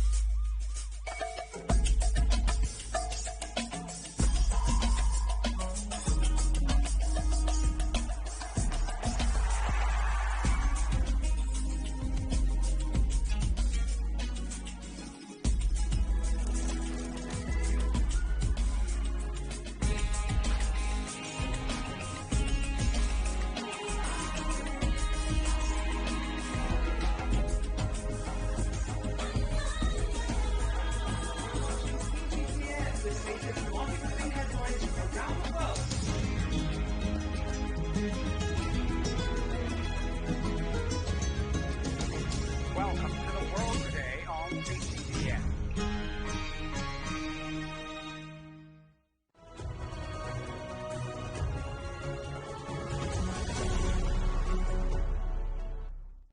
Welcome back. This is World Insight, our special program, Journey to Deep Space. I'm Tian Wei. China has steadily made progress on humanity's last frontier. In 2013, the country became the third country to successfully make a soft landing on the moon with its Chang'e 3 rover.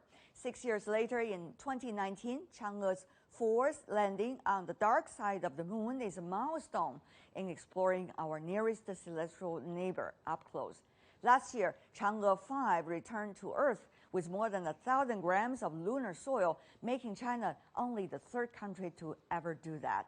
China's moon mission has brought a lot of beautiful surprises, and now China is working on going to Mars, together with many other players in the world. And at the same time, sending people to an international space station. On that, I talked to Xu Yansong, the Director General of the Asia-Pacific Space Cooperation Organization, to find out more about how China plans to reach its space dreams and how the Asia-Pacific region is working together with China toward it. Take a look. Where is China? On the moon, on the Mars? Well, we can see a collective number of nations that is doing their effort going to Mars. With the U.S. Effort, with the UAE, and with Chinese Tianwen, all successfully inserted to the Mars orbit, and with some of the landing success. And we're very pleased to see that. Where China is doing is approach through Moon to Mars. This moon endeavor, including 3 stages, which has been successfully completed, including orbiting, landing, and sample return. The sample return was outstanding in recent months, and we have very pleased to notice that it has also received the highest praise from the nation. When it comes to China's ability of innovation, where is it? We do see a number of comments and some opinions saying that we have been to Mars and been to the moon, why do it again? So the Chinese endeavor is to find opportunities of innovative ideas. Mm-hmm. We have landed, before landing mission, we have the Chang'e 1 and 2 mission, which are both orbiting missions. But the Chang'e 2 mission take the opportunity of rerouting and repurpose that spacecraft to study an asteroid that's more than 1 billion miles away. So that is one innovation point of the orbiting phase. Where at the landing phase, we have Chang'e 3 successfully landing on the near side of the moon. So we have rerouted and repurposed the Chang'e 4 to an international cooperation project where it will be landed on the far side of the moon. And that was also successful. And also based on that, we have also launched a relay satellite that is orbiting on the far side of the moon to relay data back to Earth. As you might know, that the far side of the moon cannot be communicated directly. So the satellites as well as the landing process was all very innovative ideas and was not done before. Mr. Xu, what do you expect likely to be the next few steps, and whether they are significant in terms of Mars exploration? Well, the next step, obviously, we have successfully inserted the Tianwen-1 into orbit. It comprises 3 parts: the orbiter, the lander, and the rover itself. Right now, 3 are flying together in the same formation in a highly elliptical orbit. The closest point of Tianwen-1 to Mars is 288 kilometers. So we're using that opportunity to imaging the ground to highlight and to choose the right landing point. Once that is done, we will further validate these telemetry tracking and control system, and also validate the communication system so that we can deploy the lander in late May and early June. We see some very specific steps taken by China and the United States, for example, about the exploration of Mars. Almost every step of the way, in terms of public exposure, there is a apparent competition going on. So I really wondered, Mr. Xu, from your perspective, where is this competition leading us to? Well, I think competition will bring the best out of each partners, and this is also true for the U.S. and it's true for China. What's the best that the U.S. has already shown as a result of this? What is the best that China has shown as a result of this? The cutting-edge technology that we have. For example, we do not have communications beyond the moon before. Any communication beyond that distance is innovative for China. And also for Mars missions, the lander and the rover on itself, the sky crane that they call it, has all the control technologies, and once landed, the power system that is using radioactive isotope to heat up the battery every night and rove during the day, and using all the sophisticated equipments on board the rover, as well as to collect the samples and locate those samples, maybe return them back to Earth in the future. These are unprecedented for the human resource and human beings. And I always say that we will become an interplanetary species once we live on another planet. So Mars could be the first step to do that revolution. So for revolutions, you need innovation, you need new ideas, and you need cutting-edge technologies. All of this will be combined during the competition process and during the cooperation process. Once we all have these capabilities of going that same destination, we will naturally combine our efforts. Interesting when you say we will naturally combine our efforts. Is it really going to be natural? It is politically difficult, but we are evolving. We are having new innovative ideas and pragmatic approaches. With different political scenarios, there will be mergers and cooperations in the whole course of competitions. Competition can exist on Earth, but outer space, we should all have cooperations. This is true for the International Space Station, where all nations working and living in the same confined spaces. But for exploration of interplanetary missions, efforts should be combined. So where is China? Still my question. You know, if there is something like a few mountains, where is China? Where's the United States? Where's Japan? Where's India? Some of your other members? How would you help us to paint that picture? There are many ways of evaluating a country's space capabilities. One of them is the number of launches. Former Soviet Union, U.S. had more than 1,000 launches already. But China is in the 200 and 300 category. However, China is rapidly growing. For example, last year we had 39 launches, but I always say 40 launches because there is one launch from the lunar surface back to the lunar orbit by the Chang'e 5. That is another launch. Right. So it's 40 launches last year, #1 in the world. And this year we're expecting about the same categories and same number. So the number of launches means that we have a very robust and ambitious space project. Along with the economy growing, I believe that we're catching up very quickly. So first the number of, in terms of in-orbit facilities and infrastructures, we say number of satellites operational in orbit. U.S. has more than 500, China more than 200. So the others are smaller numbers, around 100 and lower. So in terms of launching capabilities, launching frequencies, satellite operating numbers and infrastructures, I would say China in space sector is very good in #2 and #3 position. But subtleties in particular areas of space technology, maybe we're a little bit behind, but scale-wise, we're quite robust. Fascinating stuff, really. But, you know, on the cooperation side, what is the state of cooperation among your members right now? What are some of the most promising and pioneering directions you're looking at? Well, as Asia-Pacific's cooperation organization, we're doing mostly space application cooperations and educational cooperations. We have education projects of all member countries that can send faculties and students to the nations that have competence and capability of degree education and short-term trainings. In addition to that, also we have 3 or more most prominent projects. One of them being the earthquake prediction project, using the satellite Zhangheng #1 for aeronospheric studies.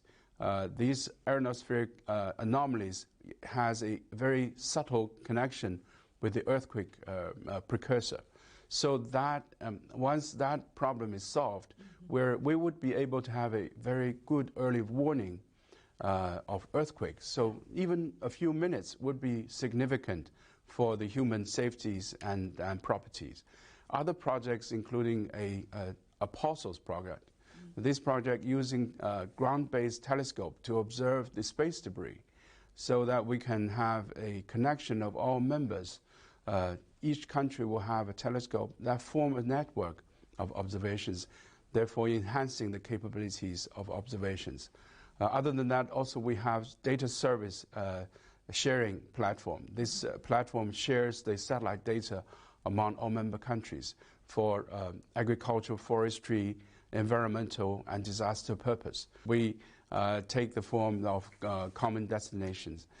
We take the call of that as also we take approaches to realize that by sharing all the resource and technologies and projects together. And that not only space technology, but also scientific missions, applications of remote sensing data, earthquake predictions and disaster mitigations, as well as education and training resources.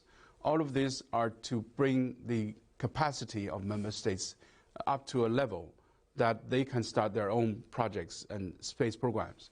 So this is very true for some of the old partners of China.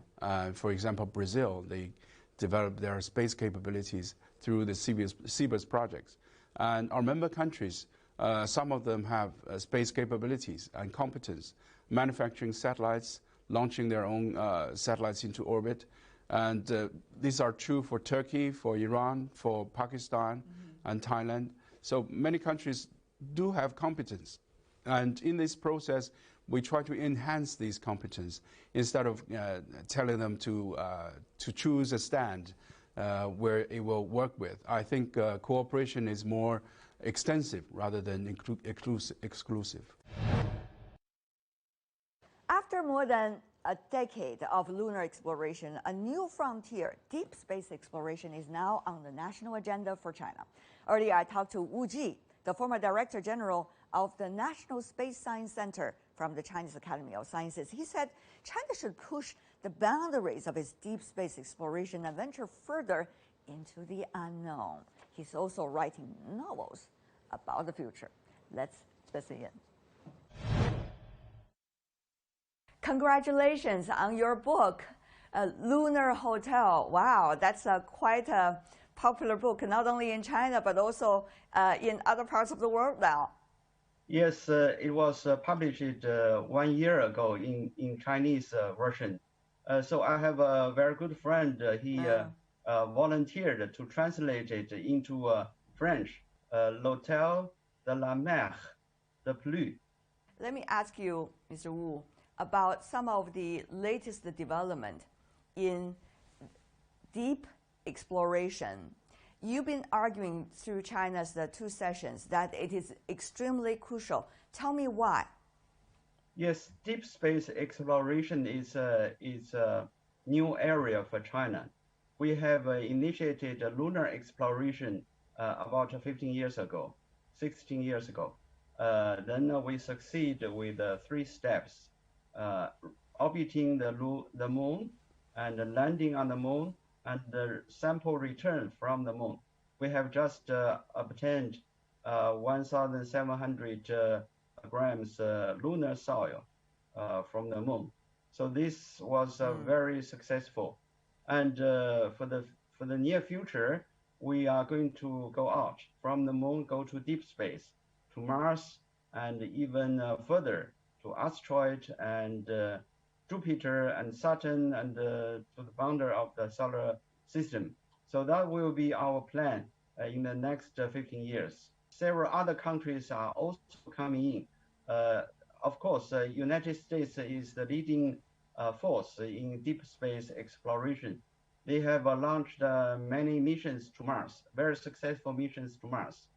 And recently, beside the United States, European Space Agency, Russian, Japan, India, and even UAE, United Arab Emirates, they also have their Mars missions. So China would like to be one member of this club. And this is very exciting for the younger generation of China. So they are looking forward to the outer space. But some could argue, Mr. Wu, you could well put the money into deep sea exploration, into other areas that would bring, in fact, similar opportunities for further exploration about the world, and also the byproduct, scientific byproduct that would benefit both China and the world. So why is China, as everybody else, so fascinated by the outer space? We could well do it on the other directions. When we say deep space exploration or space science, it's just one more dimension. It doesn't mean it will replace the deeper sea exploration. So China is the economic quantity of China is larger now. So there's a possibility to cover all these areas. So we should not miss deep space exploration. On the other hand, when you look at the universe, you will think of yourself. For example, if you go to the moon, and when you're standing on the moon, you're looking back to our Earth, you will see the Earth is so beautiful.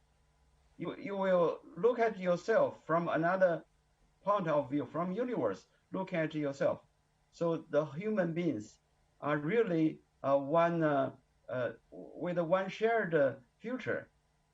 You don't see any boundary of countries. You don't really like people are fighting on the Earth, because Earth is so beautiful, and you feel you have to protect it. So when you go out, you have different feelings.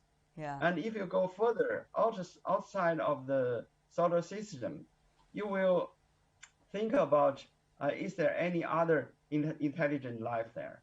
So if there's other intelligent life there, how could we communicate? Can we learn something from them? So all this open human beings' mind.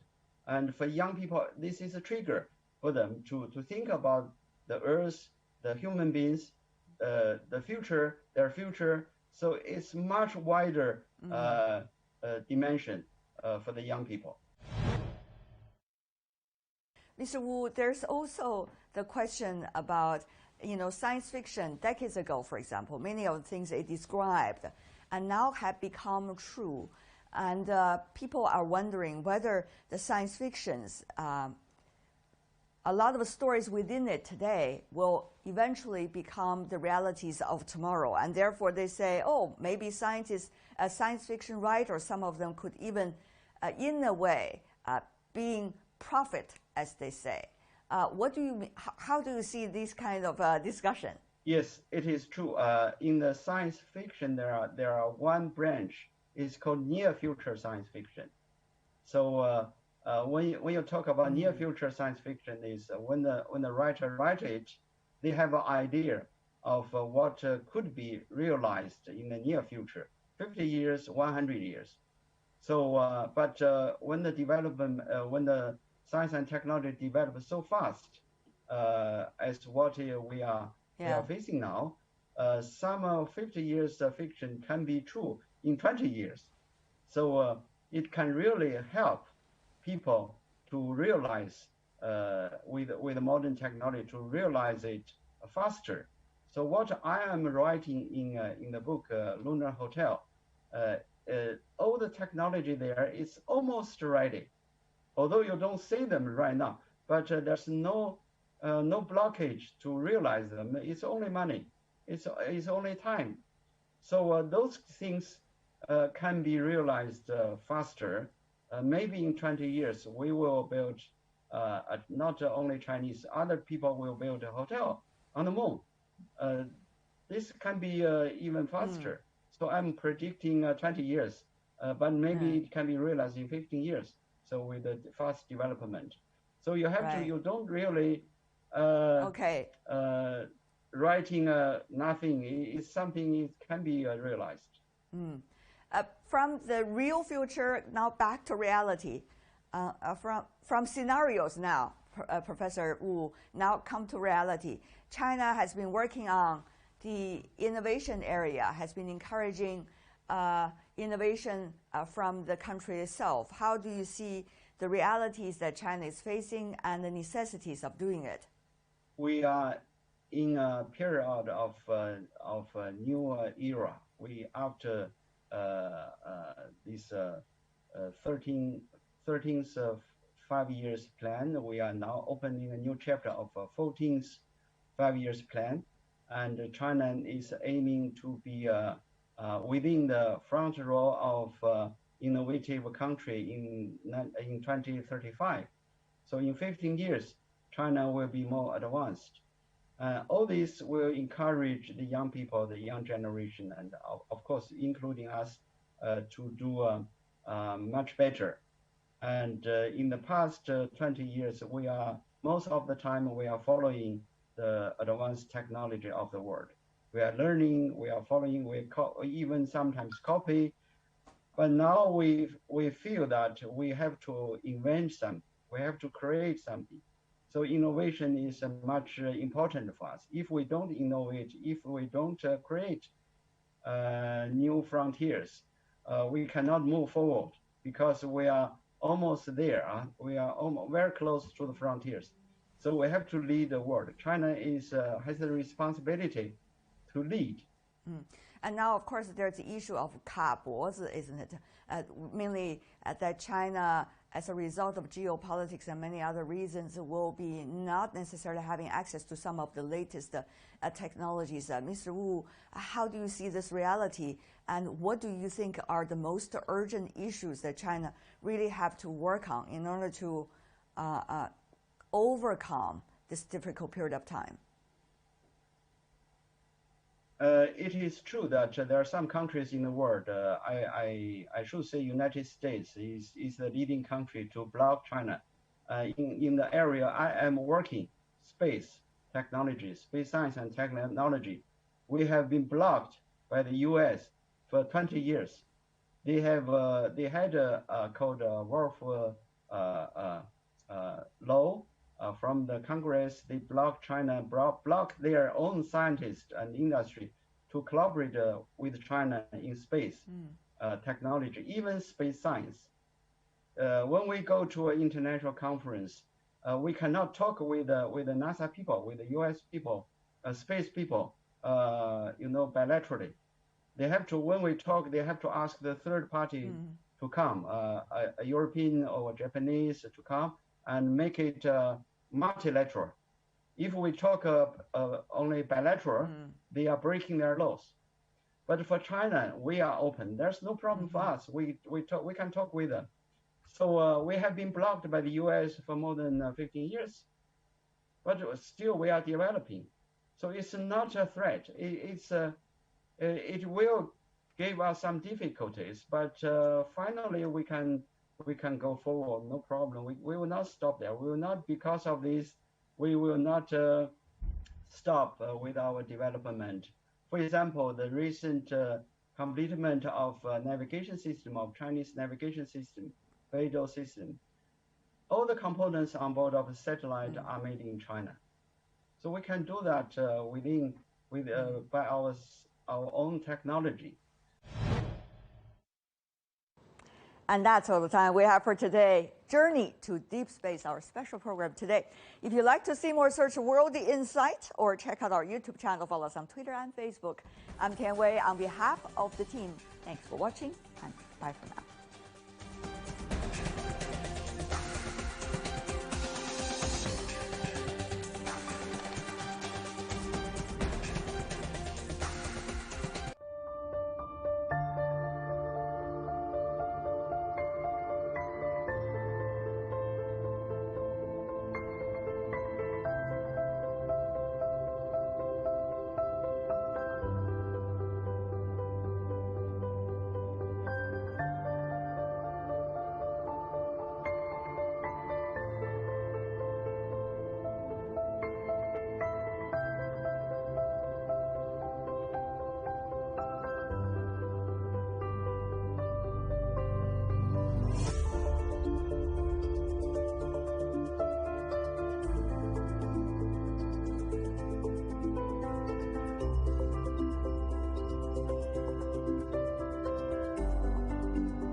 Hello there, you're watching The Link, coming to you live from 3 continents. I'm Kasturi Manikam in Beijing, where it's 11 p.m. India asks its citizens not to panic as the country breaks global coronavirus records for the 5th day in a row. It's 4 p.m. in London. I'm Robin Dwyer. It's all vaccine related. As the EU takes drug maker AstraZeneca to court over delays in delivery, the World Health Organization is deciding whether to greenlight 2 Chinese jabs for emergency use worldwide. It's 6 p.m. here in Nairobi. I'm Beatrice Marshall. Militants overrun an army base in northeastern Nigeria, killing more than 30 soldiers. But first, Chinese President Xi Jinping continues his visit to the Guangxi-Zhuang Autonomous Region in the south of China. Earlier, he was in the city of Luzhou, visiting an engineering company and local food producers. He's seeking to learn more about reform and innovation, as well as the modernization of manufacturing in the city. Luzhou is the second largest city in Guangxi and its main industrial and transportation center.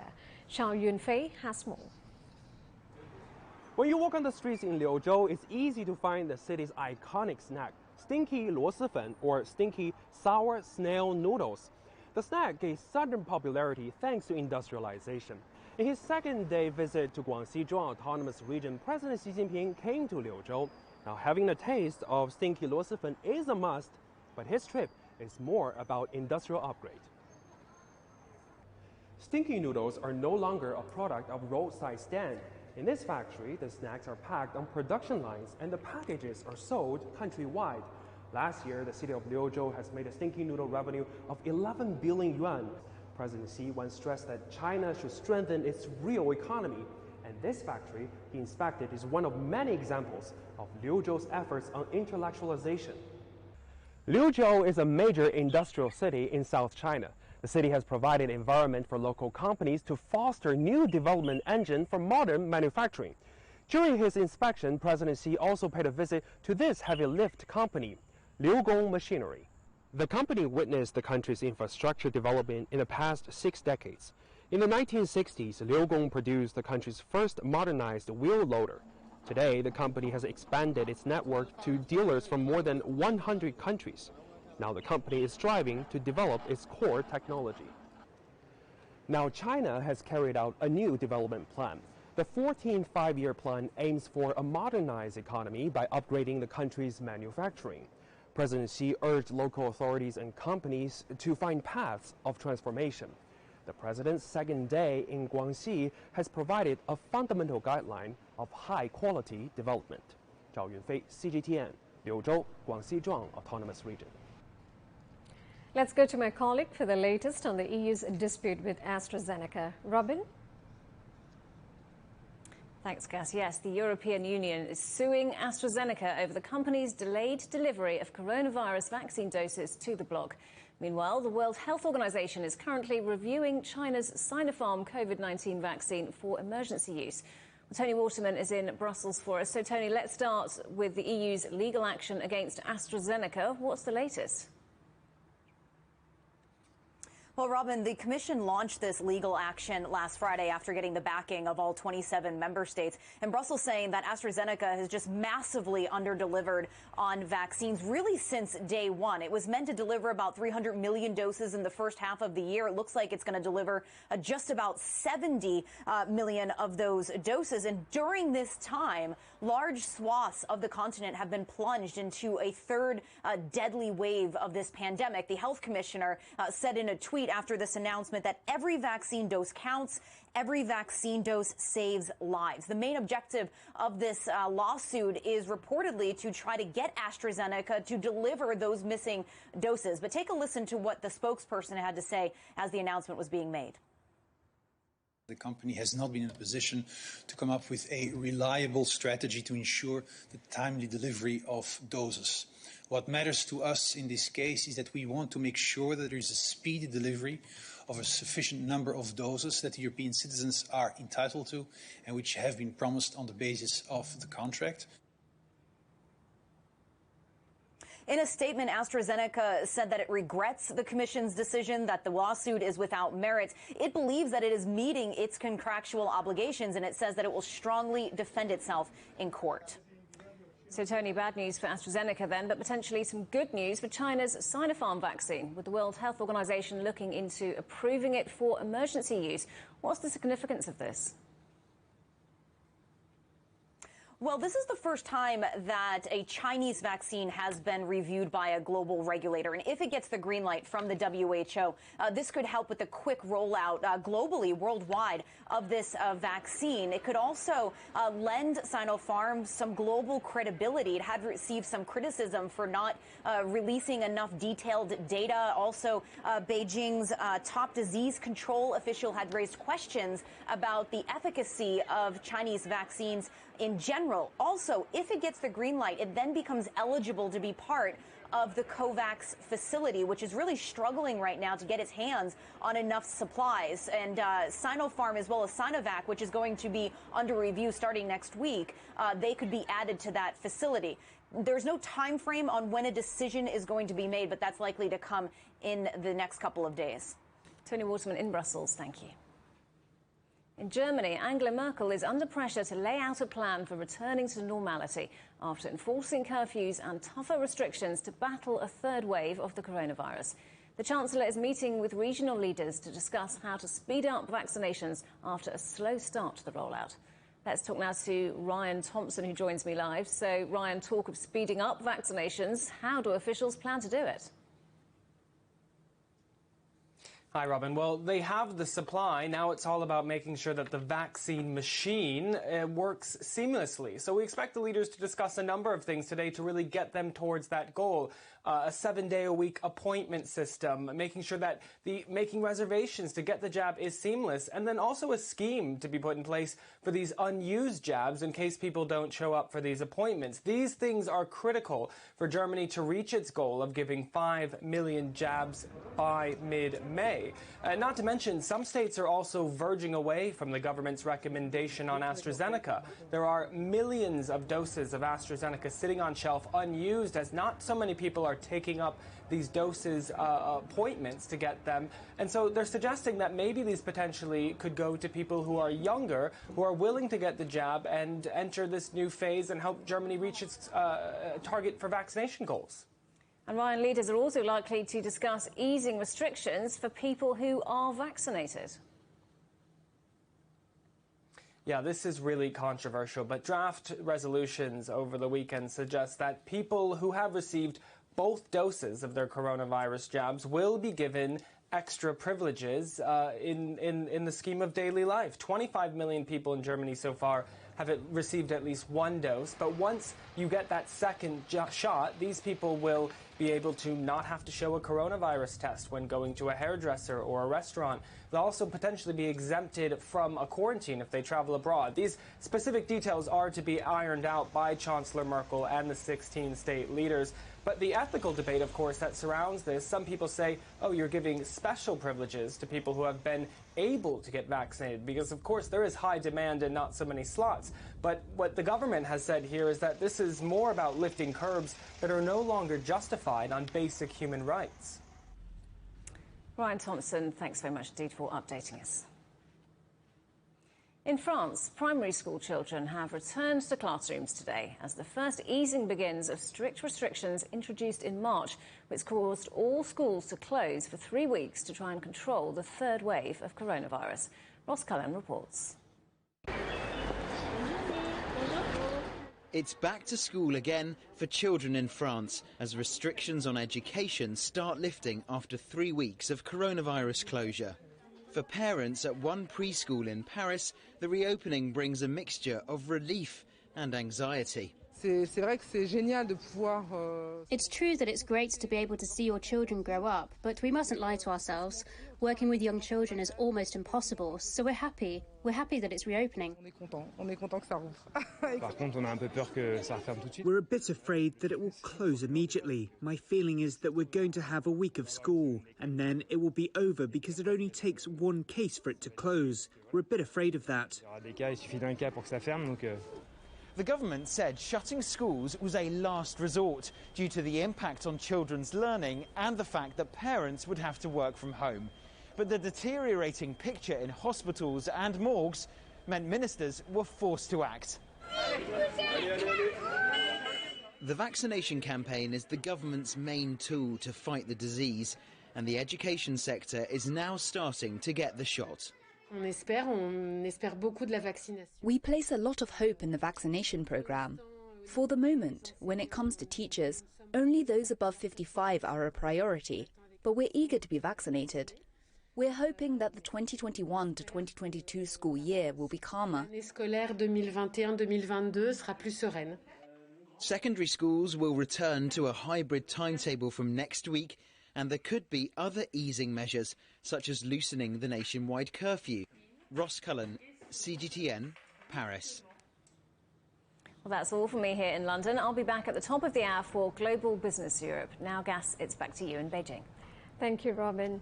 Now, Chinese Foreign Minister Wang Yi will host a video conference with 5 counterparts from South Asia tomorrow. He will be discussing the pandemic with the foreign ministers of Afghanistan, Pakistan, Nepal, Sri Lanka and Bangladesh. The Chinese Foreign Ministry says the 6 ministers will have an in-depth exchange of views on issues including solidarity against COVID-19, deepening practical cooperation and boosting economic recovery. Top Indian health officials are appealing to people not to panic as new coronavirus cases hit a record peak for a fifth day. Countries are sending medical supplies as the country battles a severe new wave that's been inundating hospitals and pushing crematoriums to work at capacity. The Indian government says it's doing all it can to boost the supply of oxygen and vaccines across the country. It has ordered all industries to divert supplies for medical use. Timothy Uring reports, and a warning to viewers, you may find some of these pictures disturbing. Cars line up outside a Sikh temple in Delhi for free oxygen. What was a place of sanctuary is now a last line of defense for patients suffering from severe symptoms. We are trying to save the life of all these people who are disagreed, and their all relatives are not accepted by hospitals, from government hospitals also and private hospitals, denied to admit them. Those patients are coming to this Gurdwara, and we are trying to save their life. Oxygen has been in short supply amid the country's latest surge. It sent India scrambling to search for more. Elsewhere, another shortage, places to cremate bodies. It's meant leaving the pyres burning full-time and constructing more. A lot of bodies are coming. There's no space inside the crematorium. There were 34 crematories, but still we had to make 20 more platforms to meet the needs. Vaccines have also been in short supply, a problem challenging the rollout of doses in a country known as the world's pharmacy. Several nations have pledged aid for India over the past week. The latest, the U.S., which said Sunday it will partially lift a ban on the export of raw materials needed in the manufacturing of vaccines, as well as sending equipment. Health experts are questioning how India has been so underprepared for this wave. A nationwide lockdown was first ordered over a year ago, and the country had since been struggling under a steady rise in cases. Prime Minister Narendra Modi is facing criticism for letting India drop its guard. On Sunday, he said the country is facing a serious problem. We were confident. Our spirits were up after successfully tackling the first wave of COVID-19, but this storm has shaken the nation. The question is, what steps will the government take in response? Lockdown measures have been put in place in several parts of India. Delhi on Sunday extended restrictions for another week. But what, if anything, can be done to address the issues the country faces that has left many gasping for breath? Timothy Ulrich, CGTN. As I just mentioned, countries are sending medical supplies to India. Ravinder Bawa tells us more from Delhi. The government has pressed into action the Indian Air Force and railways in order to supply oxygen at a faster pace than what it was earlier. Of course, transportation has been one of the major issues. Lack of tankers to actually carry this medical oxygen from the oxygen plants to the hospitals has also been an issue. So these shortages are now being fulfilled by India seeking help from international countries. Lots of countries have come forward to offer their support. Singapore has already sent 4 cryogenic tankers and also some medical supplies. The UK will be sending it by tomorrow, the oxygen concentrators and the ventilators. So the countries around are trying to help. At the same time, the government has asked hospitals to make judicious use of oxygen, and the oxygen control rooms have been created so that up to date, the information is up to date in the sense how long is the oxygen lasting in that particular hospital, how it has to be filled, and there are green corridors which have been created to help the tankers move on the roads at a faster pace without any traffic. As the international community marks World Immunization Week, health experts have welcomed a breakthrough in the fight against malaria. Beatrice? Yes, indeed, Gas. A potential new malaria vaccine has proved to be highly effective in a trial on babies in Africa. As CGTN's Jane Keo tells us, this has raised hope of reducing the massive number of deaths on the continent due to the life-threatening disease. It's been a long journey of research against the deadly malaria parasite. But now, scientists from Britain's University of Oxford say they have hit the highest mark with its new vaccine candidate. One of the exciting things about this result today is that for the first time, a vaccine has reached the efficacy level that WHO have been looking for. They want a malaria vaccine with 75% or more efficacy by 2030. We think we can do that. So 77% is the highest yet, and could really add to the existing tools that we use to control malaria, meaning bed nets, insecticide spraying, and giving children drugs to kill the malaria parasite during the peak of the transmission season. The year-long vaccine trials were conducted on 450 children in Burkina Faso. The scientists who are also behind the Oxford AstraZeneca COVID-19 vaccine say they now plan to conduct final stage trials.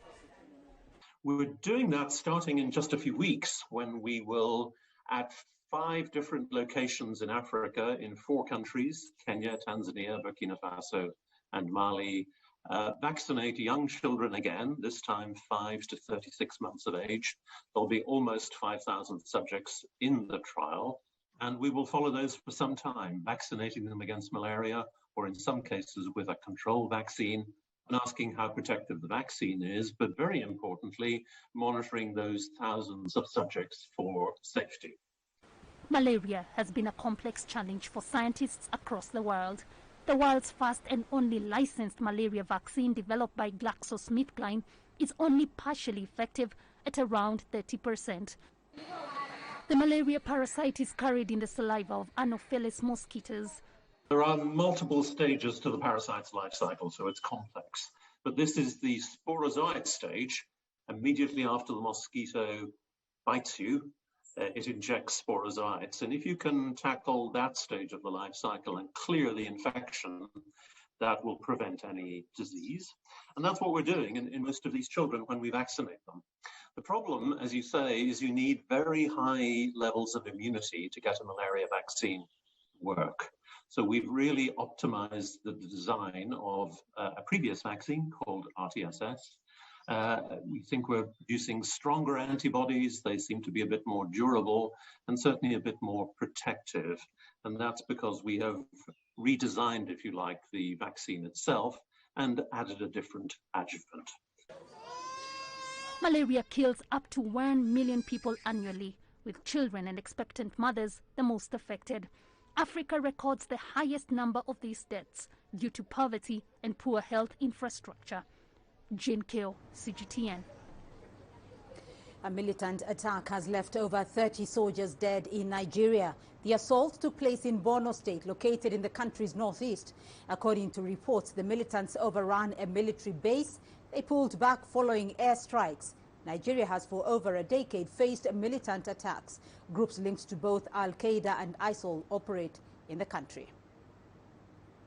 Well, CGTN's Deji Badmus is joining us now with the latest from Lagos. Deji, what is the latest on the attack and killings of Nigerian soldiers by suspected Islamist militants?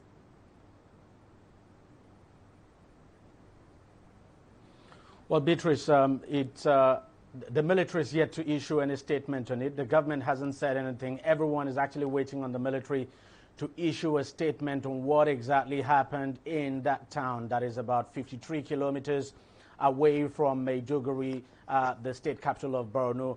But what we're gathering is that this attack happened just a couple of days ago, yesterday and then the day before, and that these militants actually raided the base in the town of Mainok. They opened fire. Well, there's still no word yet on the actual number of casualties, other than the report that 30 soldiers were killed. But then there's also another development, and now the latest development is that it's understood that the reinforcement of troops that was sent to actually stop the militants was mistakenly attacked now by the Nigerian Air Force, and that about 20 soldiers were killed.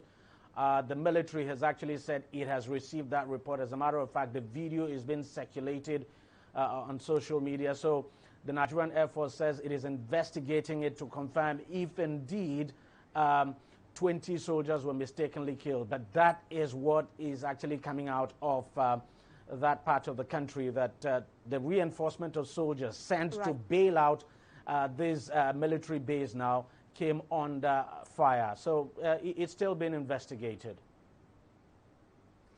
Deji Badmus joining us there from Lagos with that development. Thank you. Well, those are the stories we are following for you across the continent this hour. Gas? Thank you, Beatrice. Now, Russia and the United States have yet to agree on a date and place for a meeting between their presidents. It has been reported that the summit could happen as early as June. And this comes as tensions between the two countries continue to simmer. Now, let's speak to our correspondent, John Terrett in New York. John, first, the third location aspect of the proposed summit is always important. What are you hearing? Well, what we're hearing here is that the relationship between Washington and Moscow is at a particularly low ebb. And so the Russians have introduced this list of countries that they say have taken hostile steps against Moscow. The Russian foreign minister says it is a retaliatory measure, it is a protective move, and it basically means that the Russians who live locally where there is an embassy or a mission for one of these countries can't work for that embassy or mission. We are told that the US is the top of this list of unfriendly countries. Now, all of this follows a round of expulsions within the last couple of weeks on both sides by diplomats in Moscow and in Washington. And, of course, it follows President Biden being very angry about a couple of key issues, chief among them what's known as the solar winds hack, which was a huge hack that took place during the last presidential election, in which many US government institutions and corporations, including Microsoft, were hacked. Also, Biden is known to be upset about the annexation of Crimea in 2014, the build-up of troops on the border with Ukraine in the last couple of weeks, and the imprisonment of Alexei Navalny, who is a key Putin opponent. Now, for its part, Moscow is known to be very angry about comments from President Biden, in which he talked about President Putin being a killer. He made those comments in a live video conference a couple of weeks ago, and that is known to have outraged Moscow. Gas? Now, John, so what are both sides hoping to achieve?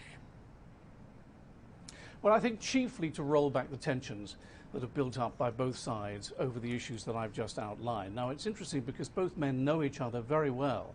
They've been on the world stage for a very, very long time, but there's nothing like a face-to-face sit-down in which you can get the measure of a person by being in the same room as them. Now, the Russians are hinting that this summit between Biden and Putin could take place in June. We're told they have several dates that are going back and forth at the moment, but they haven't said exactly what they will be. We know that Biden is in Europe for his first foreign trip in June.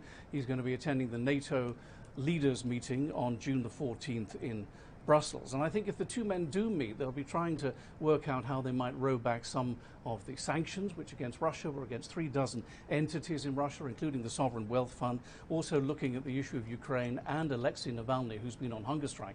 Now, to be fair, the Russians have softened their stance in the last week or so on a couple of those things. We're told that the troop build-up on the border with Ukraine is beginning to end, and they're going back to their barracks. And Alexei Navalny has been having some medical treatment. But the ambassadors are out. The Russian ambassador to Moscow was recalled. The American ambassador to Washington was recalled. The American ambassador to Moscow has been back here having consultations at the State Department. And so far, there's been no comment on a potential meeting between Biden and Putin by the White House. Gas? All right. Thank you, John. John Terrett in New York. A court hearing for Myanmar's ousted leader Aung San Suu Kyi has been held via video conference. Her lawyers were allowed to participate, but their request to meet Suu Kyi was refused. More hearings are expected next month.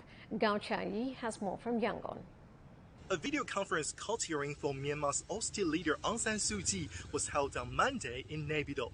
5 lawyers from the National League for Democracy Party's team participated in the hearing by video link and answered questions from the judge. The next hearing will be held on May the 10th, and the court also refused Suu Kyi's lawyers' request to hold a face-to-face meeting with her.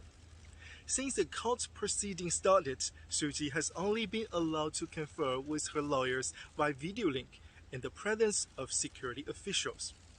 According to the former leader's lawyer, she has been under house arrest for the last 3 months and faces 6 charges. The most serious charge she faces fall under Myanmar's official secrets law, with a hearing due in Yangon on May the 6th. Her lawyer said Suu Kyi did not have access to the news and was unlikely she was aware of the current situation in Myanmar. Protesters gathered in several towns on Monday. Activists have called on residents to stop paying their electricity bills and agricultural loans and to stop children from attending the school, in a bid to increase civil pressure on the military government. Demonstrators also criticized the agreement from the ASEAN meetings held over the weekend, on which included a 5-point consensus that will result in the end to violence, a call to dialogue, and appointment of special ASEAN envoy who would be allowed to visit Myanmar. The agreement, however, did not address the plight of political prisoners or when they can be released. Gao Jiayi for CGTN, Yangon.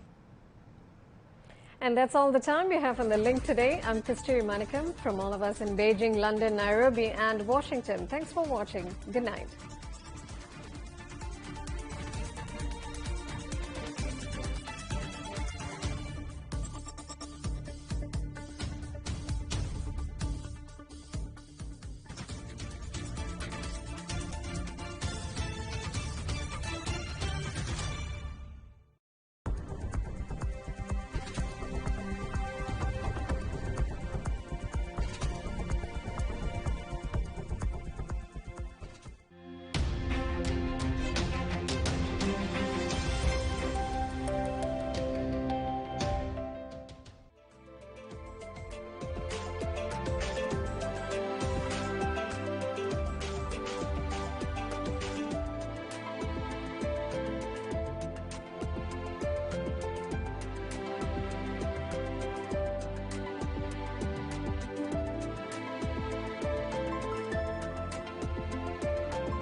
This is CGTN, China Global Television Network.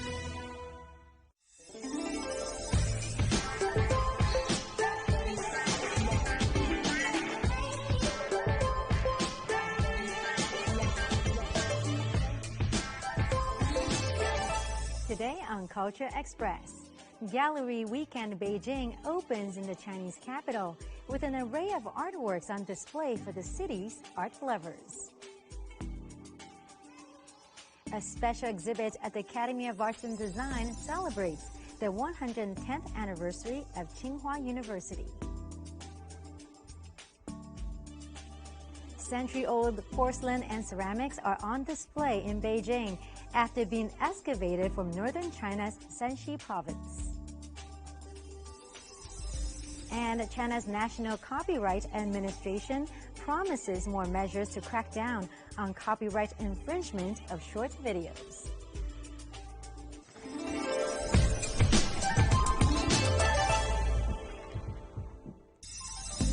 Hello everyone, welcome to Culture Express here on CGTN. I'm Louisa Lee, live here in Beijing. Thank you for tuning in. The artsy vibe is in full swing with the Gallery Weekend Beijing opening up here in China's capital. The annual event, which is held across multiple venues, is a staple for the city's art lovers. Let's take a look.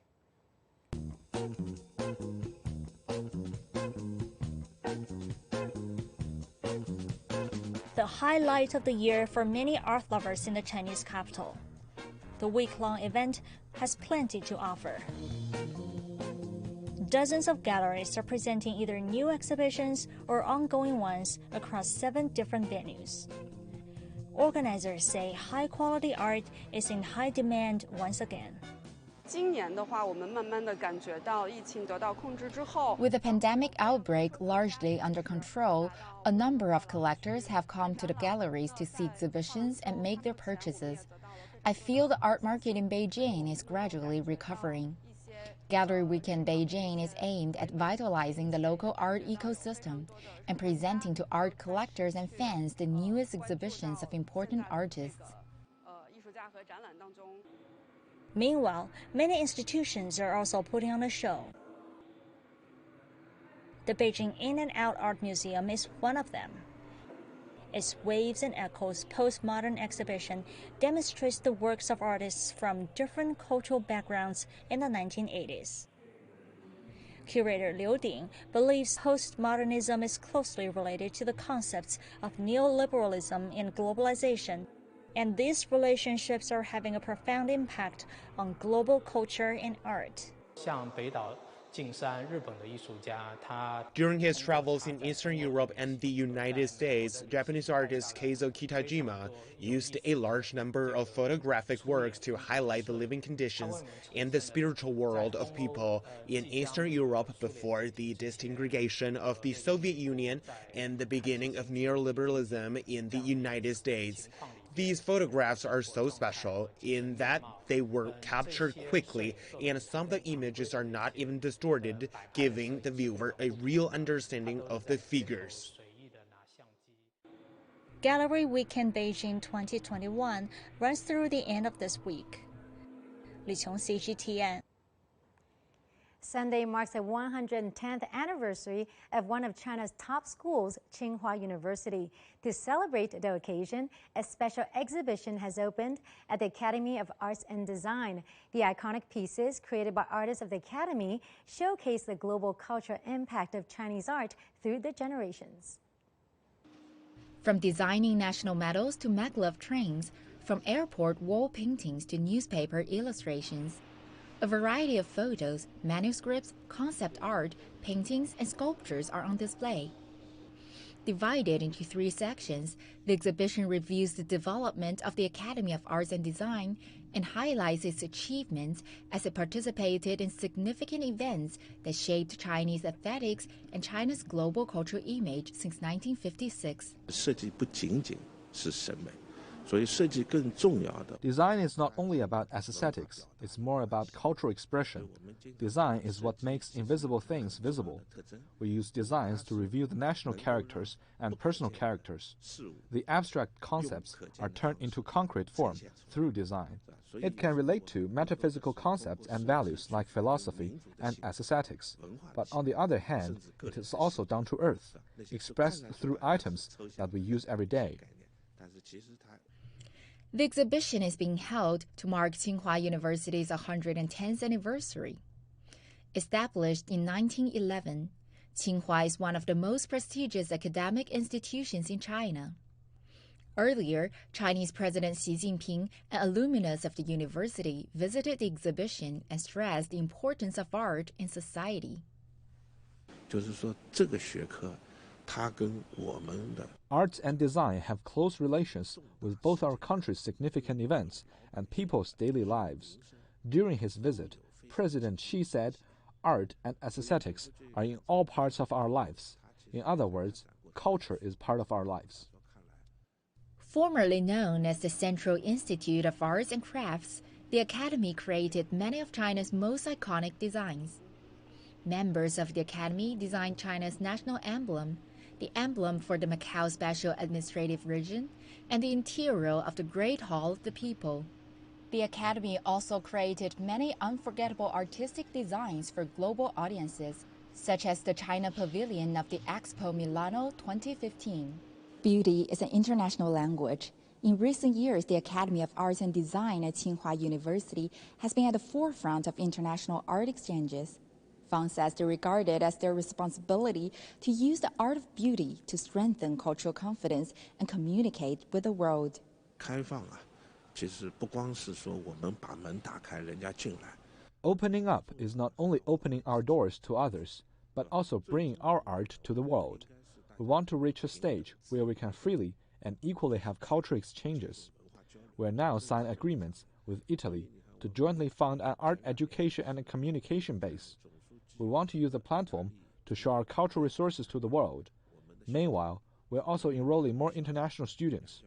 We want to involve them more in cultural communication. The special exhibition is being held from April 19 to May 6. 林思月 CGTN, Beijing. Also here in Beijing, the archaeological findings exhibition from Hejing's kiln has opened to the public at the National Museum of China. The historic porcelain production in Hejing, North China's Shanxi province, can be traced back 1,000 years to the Tang Dynasty. More than 200 pieces of exquisite ceramics are on display, including 150 pieces crafted around the 12th century in today's Hejing city, and 80 from local art collections across the country.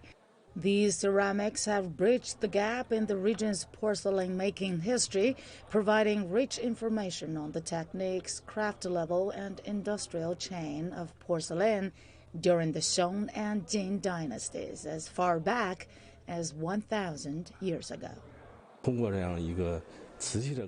With these ceramics best representing the Chinese civilization, we want to show the long and dazzling history of our traditional culture.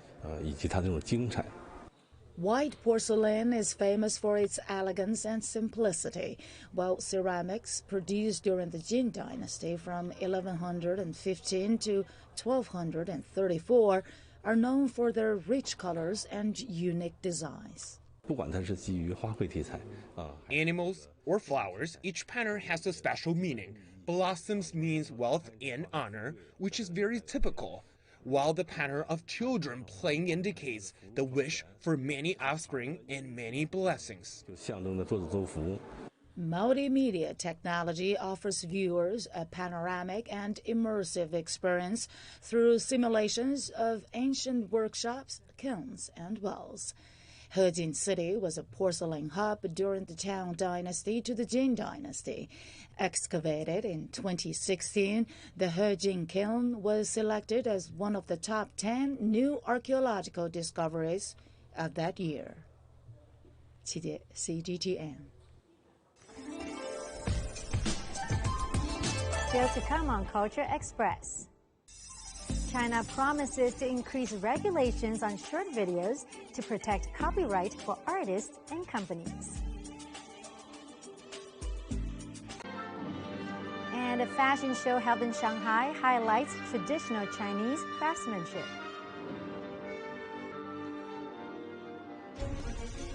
Images may appear to be identical, but looks can be deceiving. The difference is not always obvious. It has to be discovered. There are always different sides to a story. We put the focus on the details. To see more, to understand better. CGTN. See the difference.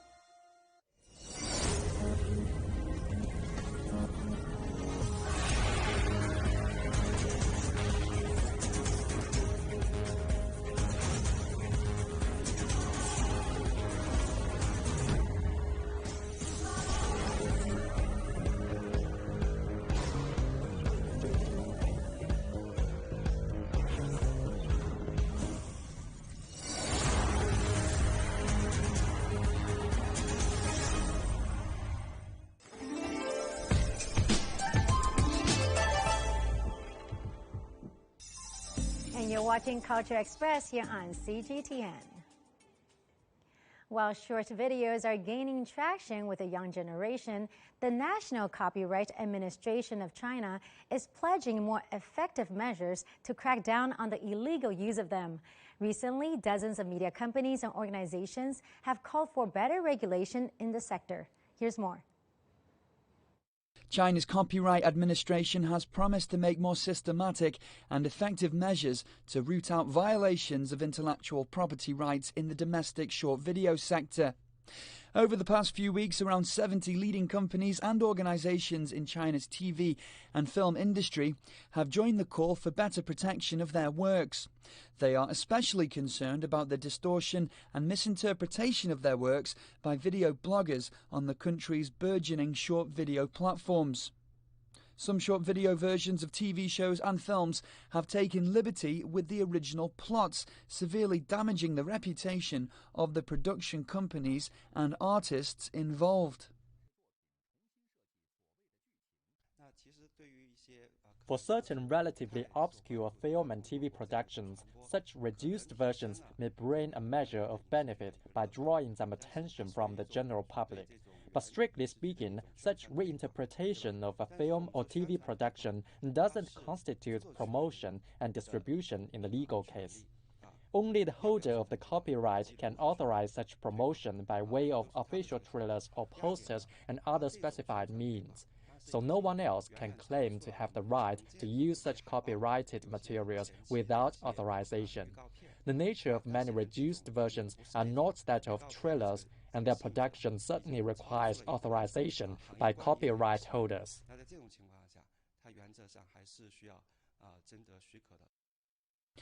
The creation of short video content has boomed rapidly in China in recent years, but authorities say the misuse of copyrighted video content for purposes of publicity and advertising has harmed the interests of many production companies. Mike Fox, CGTN. For 2 weeks in mid-May, theatergoers in eastern China's Nanjing city will be treated to a stellar display of the finest from the Chinese stage. The competition for the 30th Plum Blossom Awards will feature performances from over 50 artists. Let's take a look. The China Theatre Association says the completion for the 30th Plum Blossom Awards will be held in the city of Nanjing, capital of eastern China's Jiangsu province. Running from May 8th to the 22nd, the event will showcase performances from 53 stage artists. All of the artists have been entered by notable theatre troupes in China, and 17 of them will enter the final round of the tournament. The artists include both practitioners of modern stage and traditional operas. The productions they are bringing to Nanjing will represent all major traditional operas in China, including both nationwide and regional operatic arts. The sound and music of the homeland will strengthen our attachment to our homeland. There are certain local operas which are on the verge of extinction, but the emergence of star performers can revive it, so it is a very good thing. The performers are all doing their best to stay in their field. They show a lot of promise. The Plum Blossom Award was founded in 1983, sponsored by the Chinese Opera Journal. Over the decades, it has remained China's highest prize for opera performers under the age of 45. So far, it has honoured nearly 700 performers of 47 opera varieties, hailing from all provinces and regions of China. Mike Fox, CGTN. From music stage to runway show, a fashion event powered by a team of women has been held in Shanghai, highlighting traditional Chinese designs. Let's take a look. When tradition meets fashion, this fashion show highlights the traditional handicraft made by local women. Set up by China Women's Development Foundation, it provides a platform to showcase traditional Chinese culture. What we used to do was household items, such as pillows and things like that. I didn't expect to see my work on such fashionable clothes. The event displays 57 new designs. They include elements such as paper dragonflies, cranes, and flowers. Combining Chinese and Western cultures, designers say they want to showcase ethnic cultures in a new way. We just want to explore new ways to present Chinese and Western cultures. We want more people to know about Chinese traditional craftsmanship. Organizers of the event say there will be more fashion shows like this in the future. 丁思月 CGTN. Coming up on Culture Express. Israeli fashion designer Albert Elbaz dies of COVID-19 at the age of 59. Facing the unknown is always difficult. In a world in turmoil, it's easy to lose orientation. But when the storms come, we have to see the possibilities, reinvent, find new opportunities, discover a path forward. CGTN. See the difference.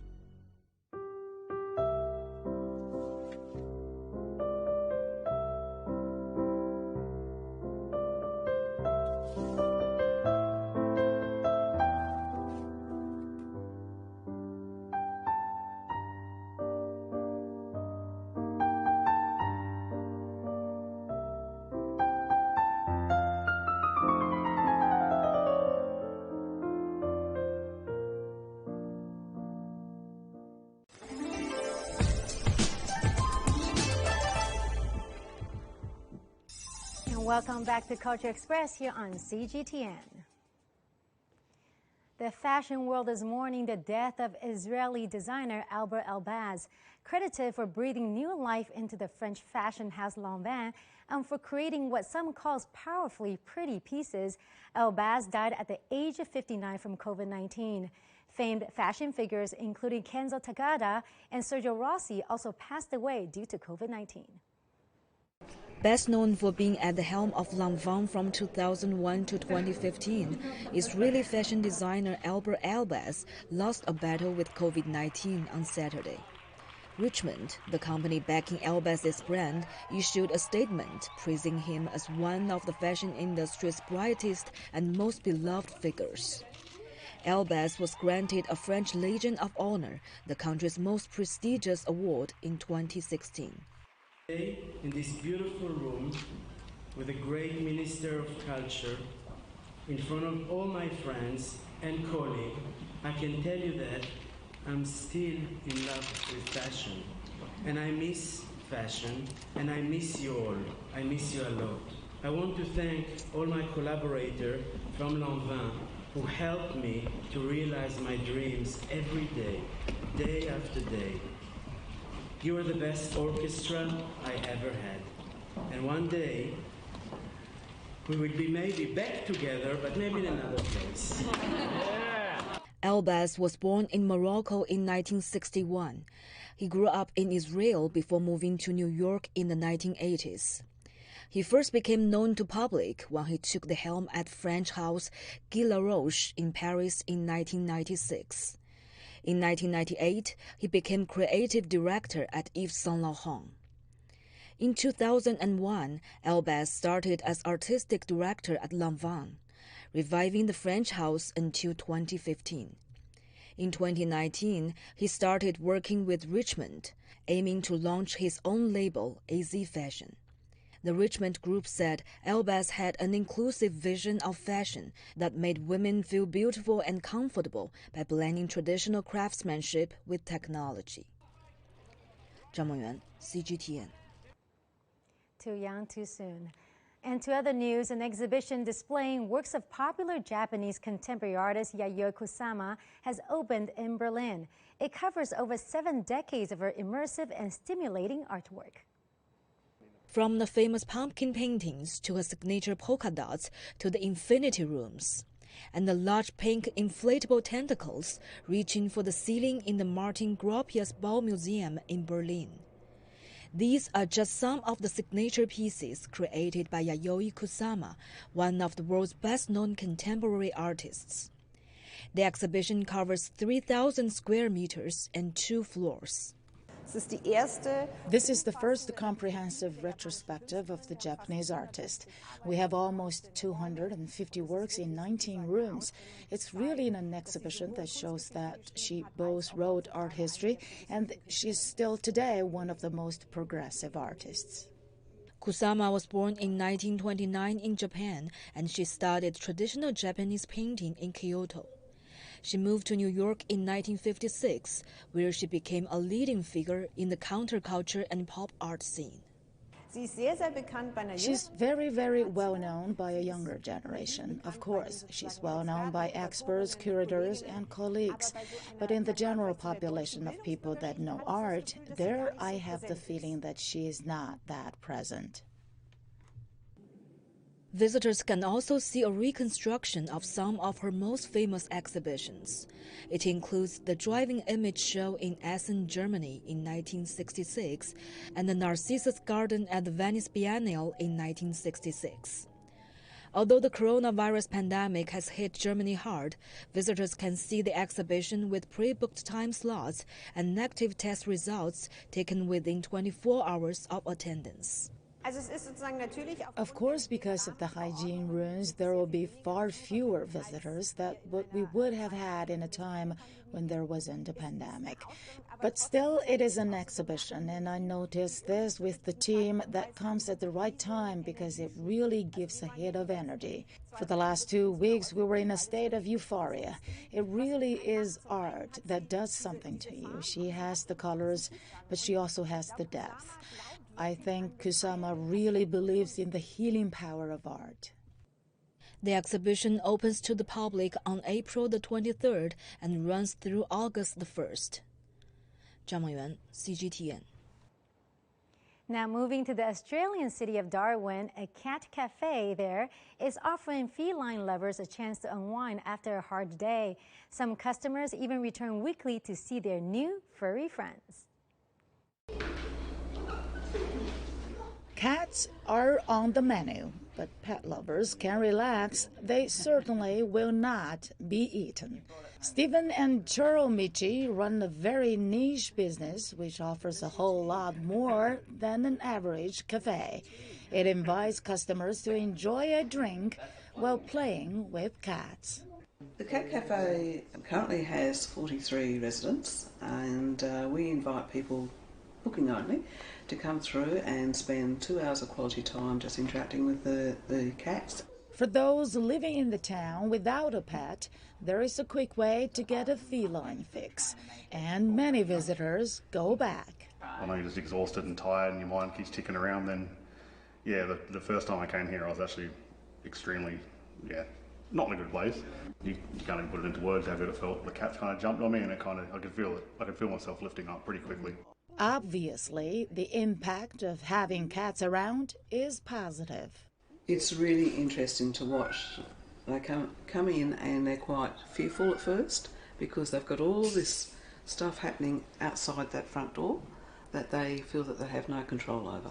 While the cats have been assisting in soothing hundreds of visitors, their owner, Stephen Michi, has had his own health battles to deal with. I've been diagnosed with Lewy body disease, which is dementia with Parkinson's, and it affects me mentally and physically. It's not an easy disease, but being with the cats calmed me down tremendously.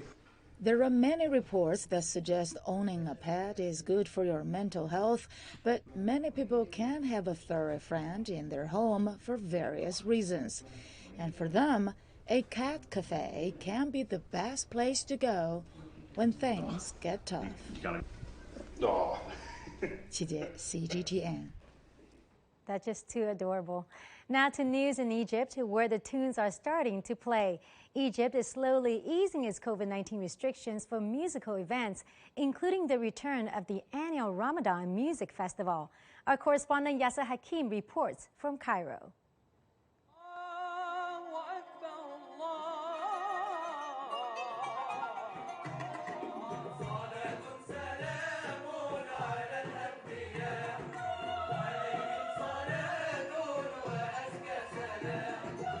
Recital music lovers are again enjoying the Spiritual Music Nights Festival after a year's absence because of the coronavirus.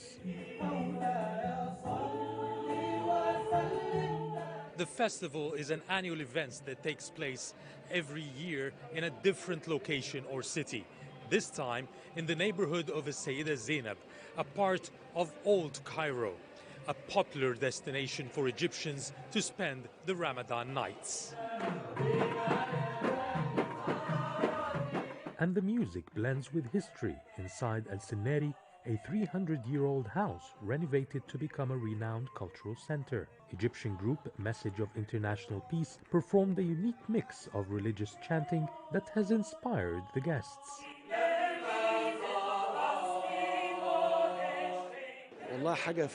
What attracted my attention very much was the mix of religious Islamic and Coptic chantings. It was a beautiful musical and spiritual merge that I haven't seen before. The founder of this event reflects on the symbols behind these songs.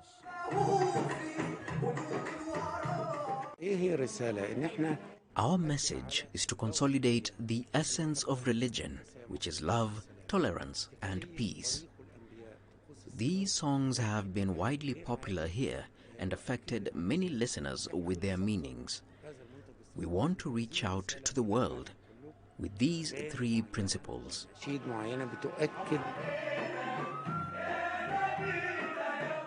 The Spiritual Music Nights Festival is hosting groups from Sudan, Palestine, and Syria, but Indonesia was the guest on the opening day.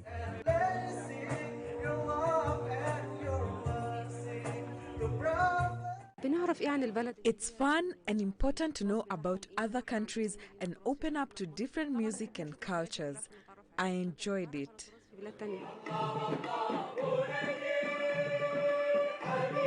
The traditional Tanura dance has also been the highlight of the night. The festival had to do with the limited attendance this edition to adhere with COVID-19 regulations, hoping next year it will be back to normal. Yes, Hakim for CGTN, Cairo.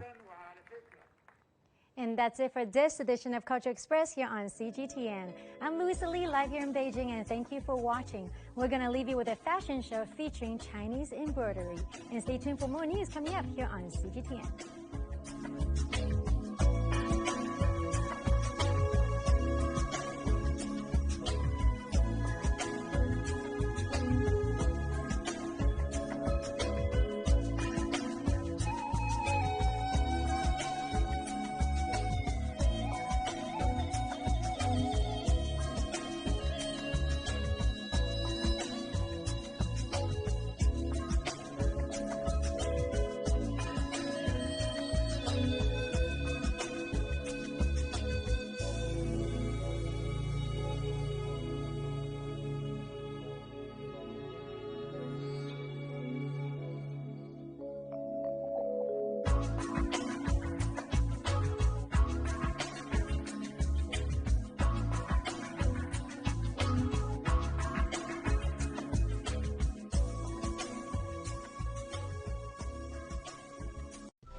This is CGTN, China Global Television Network.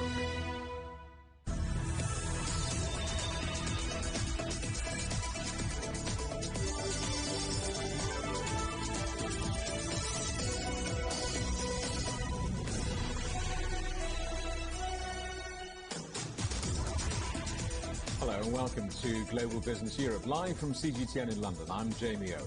And I'm Robin Dwyer. Our top stories. India's agony. Record COVID infections for a fifth day. As the health system collapses, countries and companies pledge help. Here in the UK, Indian communities are joining the international response to India's growing crisis. Our other headlines, the EU versus AstraZeneca. The European Union sues the pharmaceutical company over vaccine delays. And easing out of lockdown. France and Italy relax some coronavirus restrictions.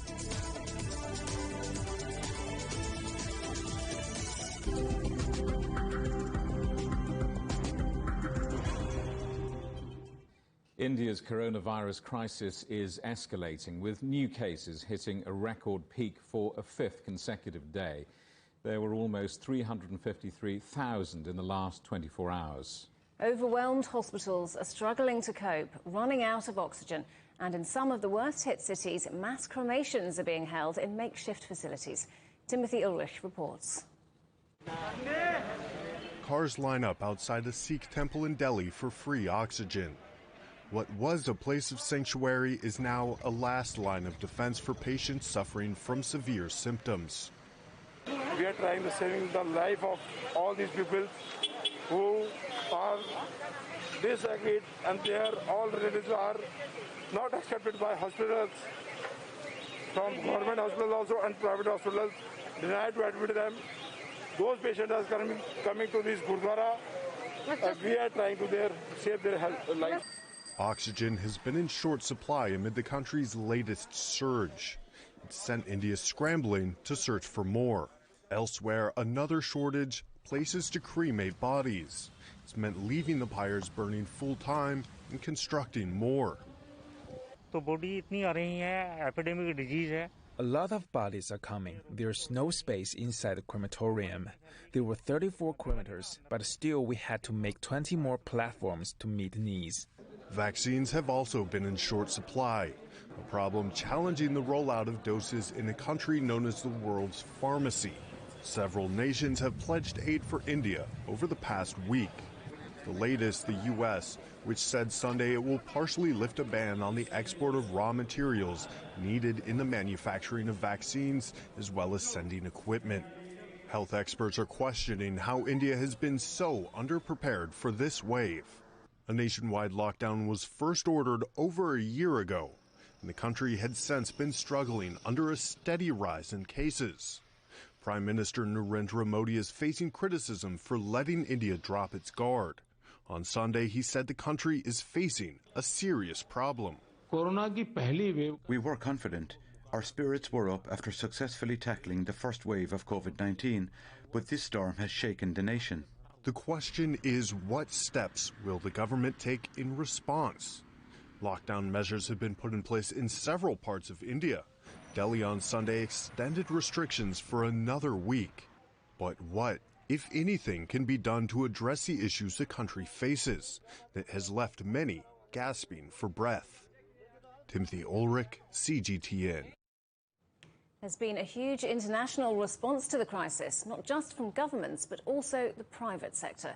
Tech giants like Google and Microsoft, which have Indian-born CEOs, have announced millions of dollars in aid, while Amazon is donating 10,000 oxygen devices. The United States and the European Union are also helping, and the UK has sent a shipment of medical equipment, more than 600 devices, including ventilators and oxygen concentrators, are on their way and due